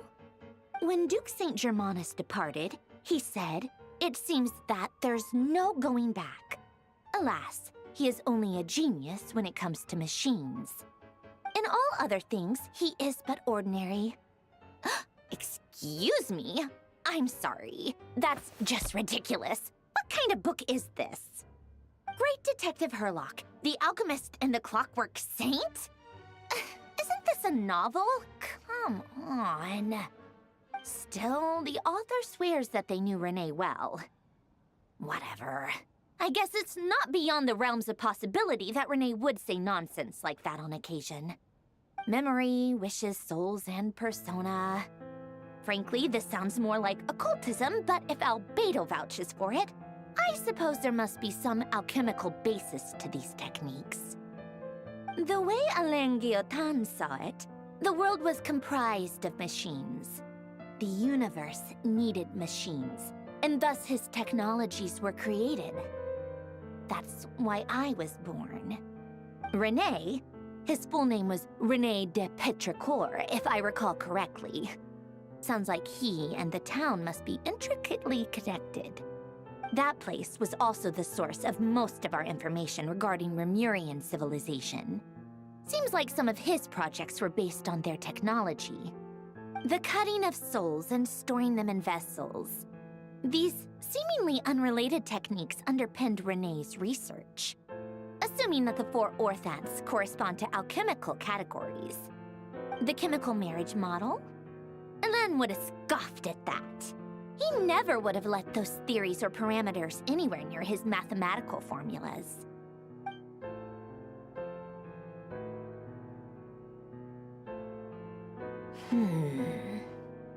What was Alain's view on René? I know he mentioned the name, albeit very rarely. Oh, now I remember. Alain's old notes are here too. They mentioned René once. René seemed most out of sorts when he spoke to me. A lack of sweet foods has dulled his mind, I should think. Either way, his words are not to be believed. Yep, that sounds like Alain. My subordinates actually did a half-decent job digging out all these materials. Makes a change. Good for them. Some of Alain's old files are completely consistent with these records. He must have gotten them from the Tower of Gestalt. I never knew he got his hands on René's records that early. Heh, he may have kept them, but he never even attempted to use them. Didn't believe a word they said. Come to think of it, René's world formula was filled with calculations of constants. That shows he believed that the fate of the world to be predetermined. As for Alain... it's been too long. I forget what he said. What would he have said? A guy like him, fervent believer in machines, but not headstrong enough. The world can be changed. It is worth persevering. Yes, that's how he used to think at least. He created that procedure to save this world. Yet the scale of the world's fate proved too enormous. The result was beyond his ability to calculate. He died having never seen the outcome. And there I was, left behind in the ashes of his dreams. Did you really never take a close look at René's research? Or did you read it but deem his philosophy incompatible with your model? The very thought of trying to incorporate his ideas probably made you feel sick to the stomach. Well, don't worry, because there's a whole new category of lunatic in town. Next to Dottore, every other madman looks sane. You once asked me what I wished for. Should have asked him instead. He's the one pining for things you'd sooner die than witness.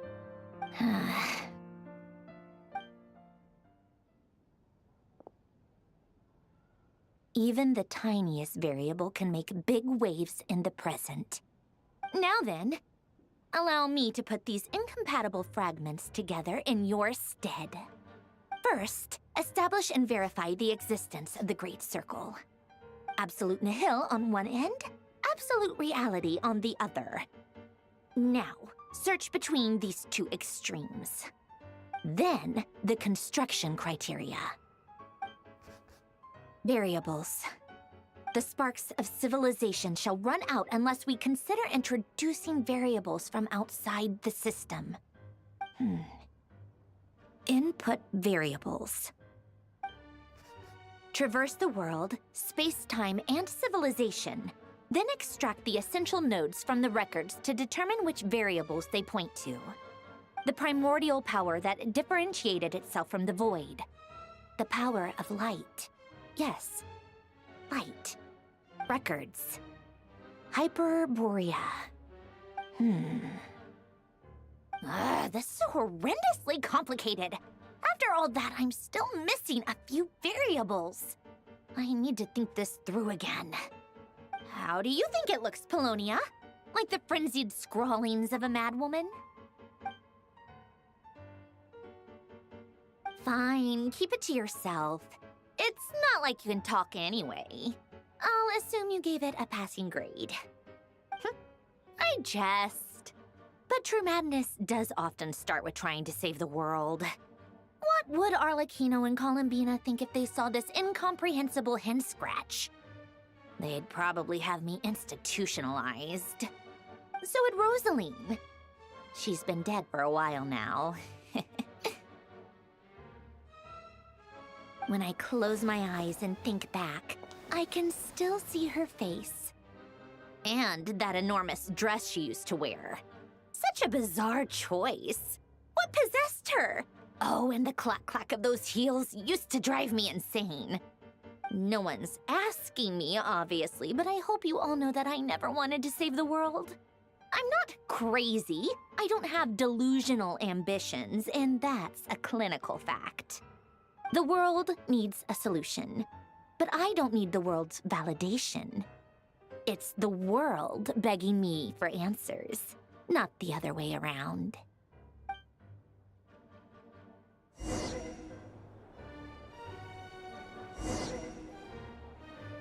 Tea time.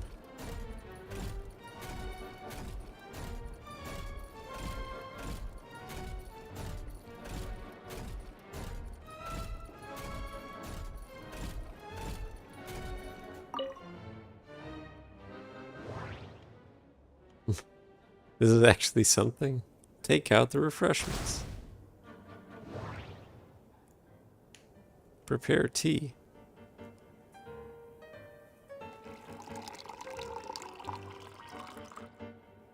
It's a minigame where you play Sandrone's servant. Plate refreshments.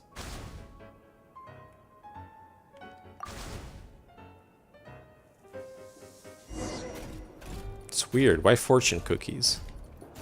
Of all things, fortune cookies with tea?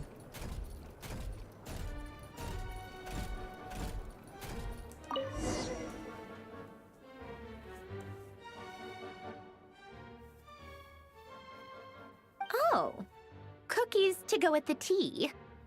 Let's see. They must be from that person who brought those documents. I see they're from Hotel de Boer. Something's written on the box. We are proud to present this homage to the Fortress of Meropede's fun-filled mill collection system. Fortune cookies. Have a lucky start to your day. Sounds like a dumb gimmick to me. Be early to bed and early to rise. Get plenty of sun and drink plenty of water. Then things will surely go well for you. What? Are you kidding me? Somehow I doubt that an early night and a glass of water is magically gonna save a world on the brink of existential peril. It could. Don't knock it till you try it.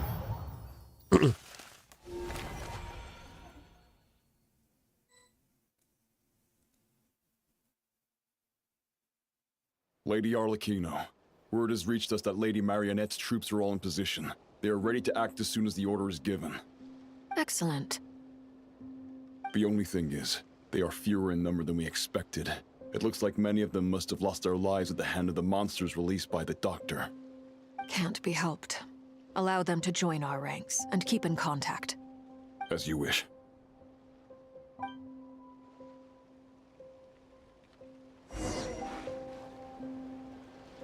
Oh, meet up with child. Damn.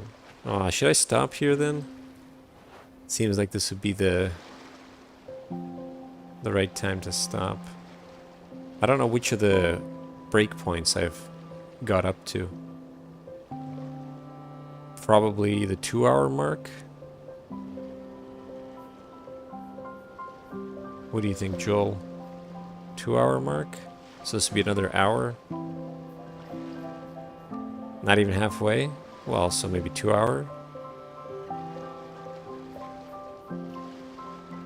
We can stop here. This will be a nice action-y... Well, I don't know how much action there is, but it'll be... At least we won't be reading books. So we can stop here. I wonder where it puts us, though.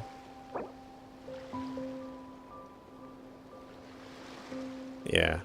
Let's risk it and stop here. That's pretty good. 2 hours. Not too shabby. I told you. It's always double. Normal people would have gone through 4 hours by now. Alright.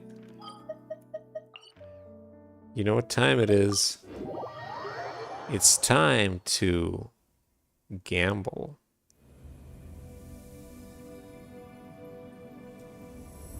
It's time to gamble. Everybody's favorite time. We got an achievement. 2 achievements. Wow. Look at that. That's fantastic. Alright. Wait, change avatar. What? The hell? Oh, Barbara gets her new... She looks very similar, though.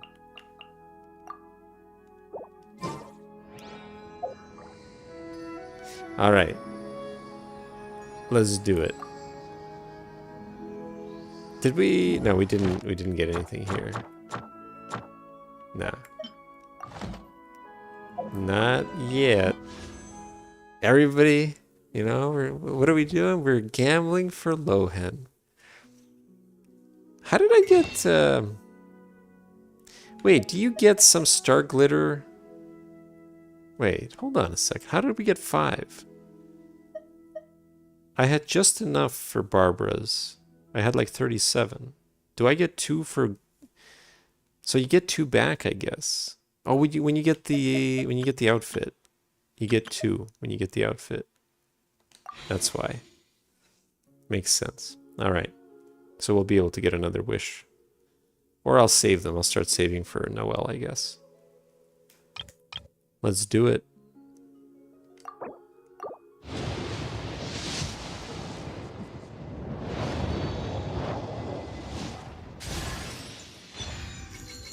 Nice. Keep on saving.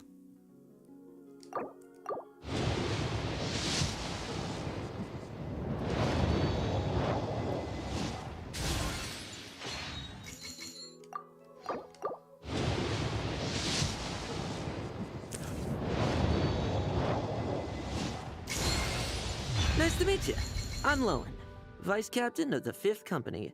If you require assistance from the Knights of Favonius, please direct your request to headquarters. But if you need something from me, I'm all ears. Beautiful. It didn't take us pity to get him, thankfully. But we did get up to 75 or 6, I think. Wonderful, wonderful. You know what? So this was the first time where we bought a skin, an alternate skin. It's also the first time we're going to be pulling for a weapon. I am pulling for Lohan's weapon.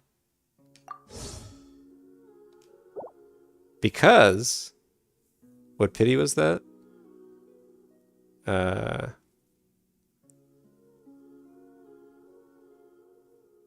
Mid-70s?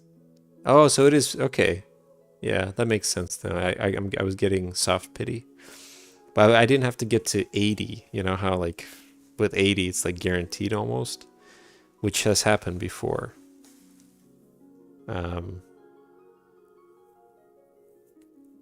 Yeah, no, I get it. I get it. I'll make it work.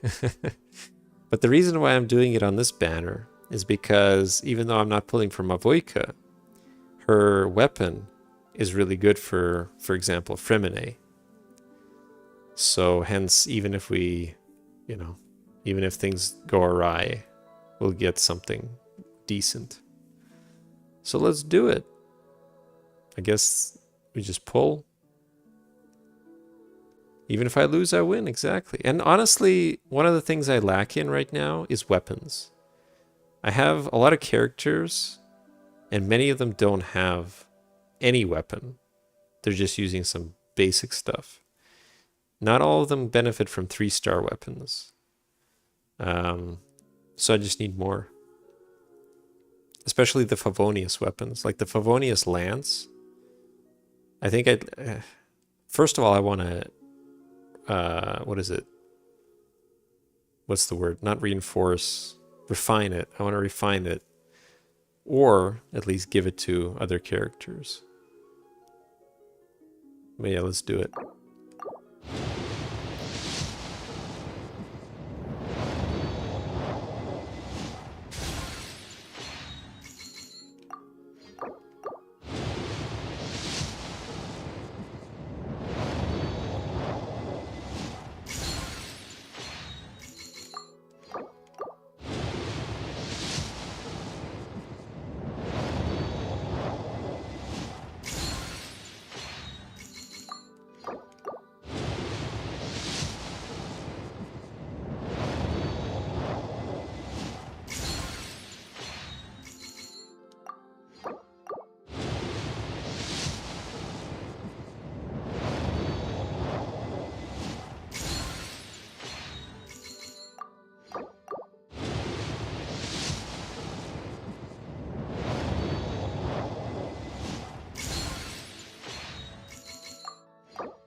Alright, sacrificial sword's not bad.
Ooh, this is a new one. What is it? While the character equipped with this weapon is in the party but not on the field, their damage increases. When the character is on the field, decreases. So it's for characters, bow characters that go off field and then go back on field. And then go back off field again.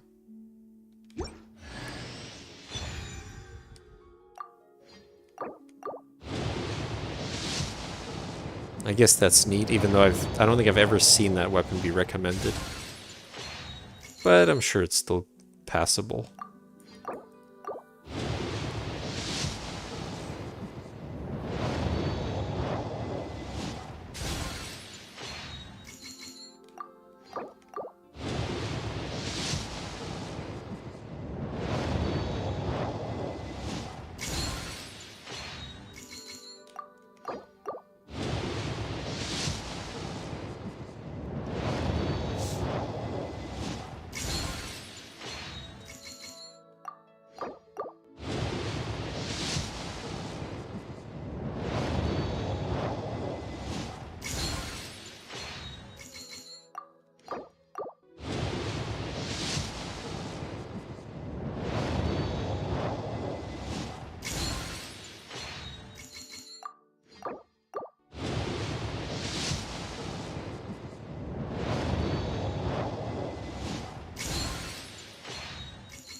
Look at that. What was she at? Did I think I needed... Okay, hold on, I want to check. Did we get her C6? Let me see, let me see. She might only be C5. Ah, only C5. Close. We can almost get the giant radishes. The mega radishes. But, you know, we got lucky there.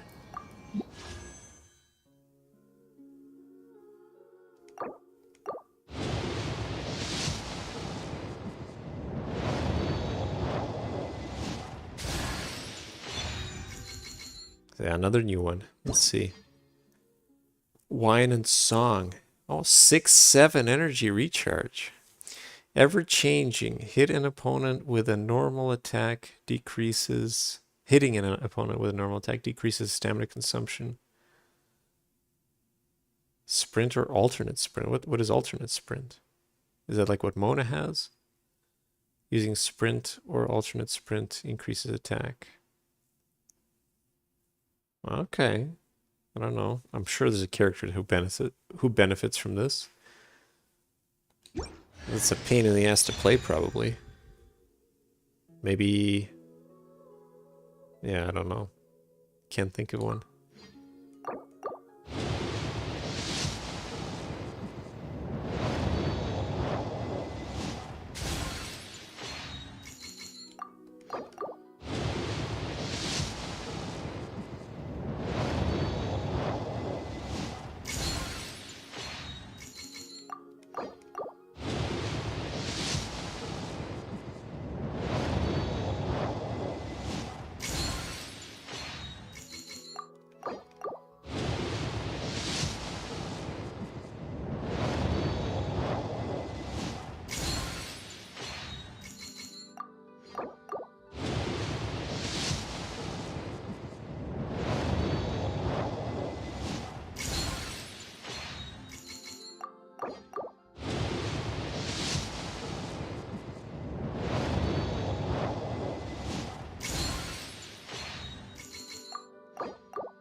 Look at that.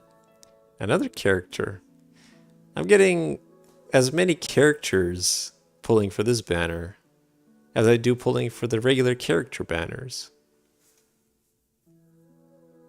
I wonder if he must be C4 now, right? That tells me that I have to start building him. Yeah. Yeah, so I probably do have to start building him. Maybe if Anemo is the next, is on the next Imaginarium.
Alley Flash. This is the sword version. Didn't we have the...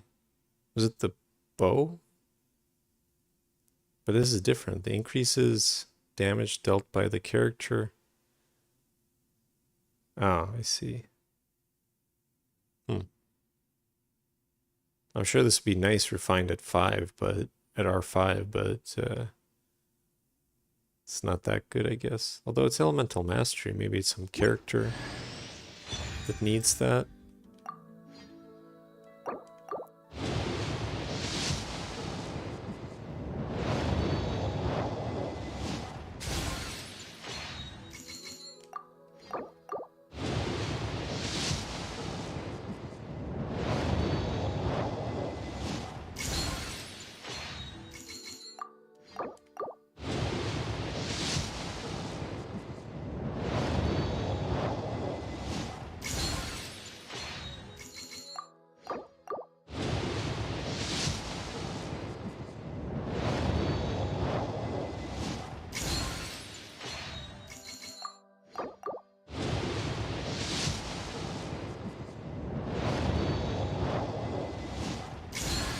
Oh no, not another rain slasher.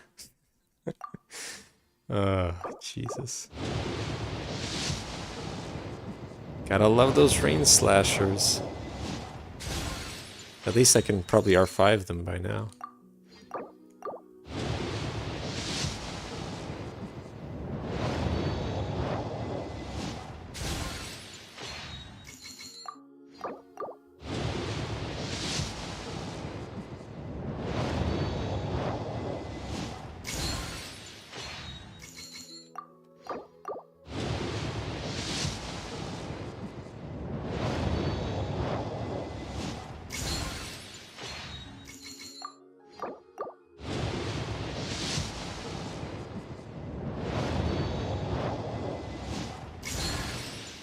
Nice. That was a good one. We definitely need another Favonius Lance.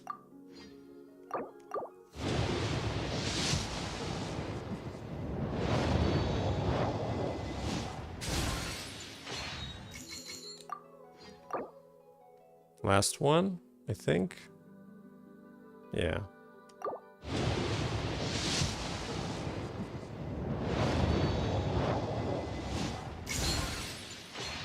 Damn. I do wonder though, so because we're gonna need to spend 34 in August. I could probably make back 34 by then. If I manage to get another 5-star. I don't know, I'm kind of tempted. Yeah, let's live a little. Let's spend them all for now.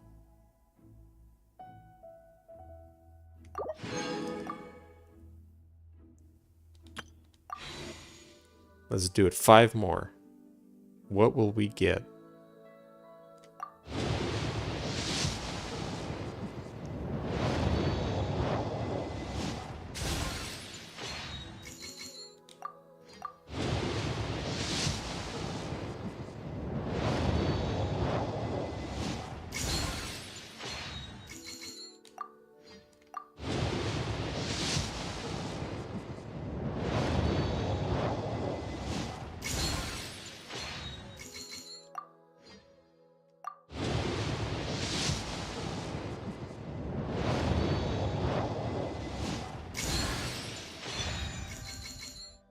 Alright, not that good, but whatever.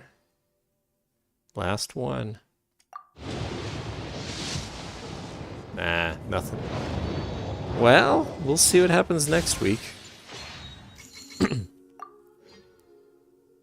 It's all good, and we don't have any standard wish. What are they called? Acquaint fates. We don't have any of those. It's all good, it's all good. I will change my banner to Lohan, but we'll bring Barber back later. Or maybe no, we'll keep Barber for now, but I want to change the name card because I don't know. This one doesn't really fit. I don't know what to give her.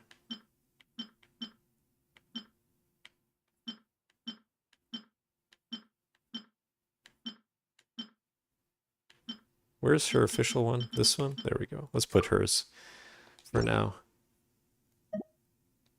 There we go. Lohan will get his time in the sun. No worries. Just like Linnea, Lohan will remain at level 1 for the foreseeable future. But at least we can enjoy his idle animation where he pours poison on his knife.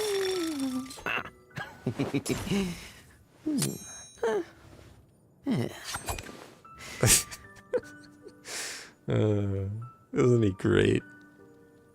Alright. Anyway, that's it. We're done. So tomorrow... Okay, yeah, answer this question for me. I assume I have to do the Easy Breeze Holiday Resort event, permanent event first, right? For this? For this to make sense?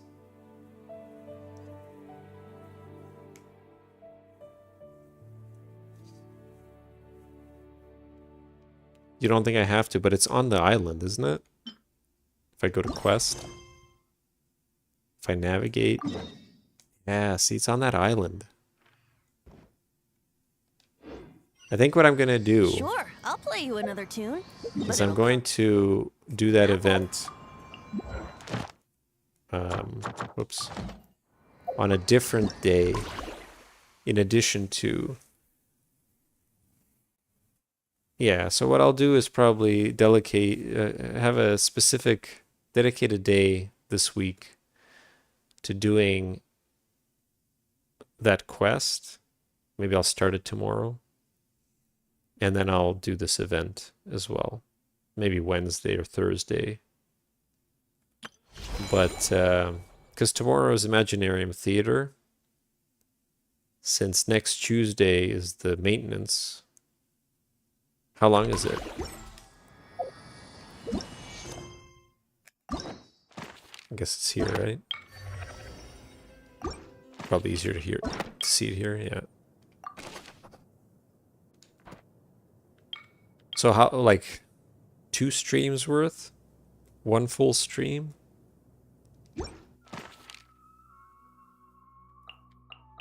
I guess, was it the same length as Zibai's? Because this was pretty long.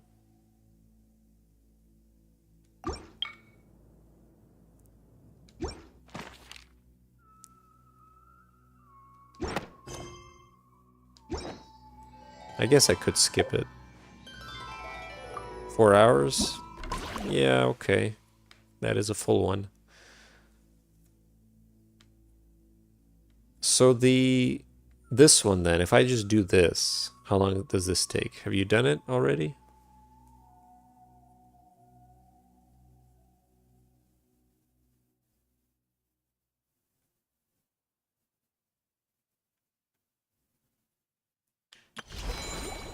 $30 minutes? Alright, maybe we'll just do this then. And we'll hope that we don't spoil anything for the actual quest. Or even start it. So the other thing is, we gotta find some time to... Didn't we want to try this out again?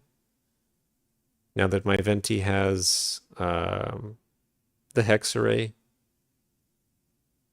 capability.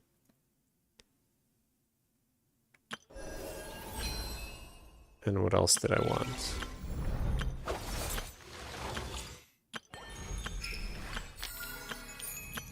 I think that's it. Yeah, so tomorrow, Imaginarium.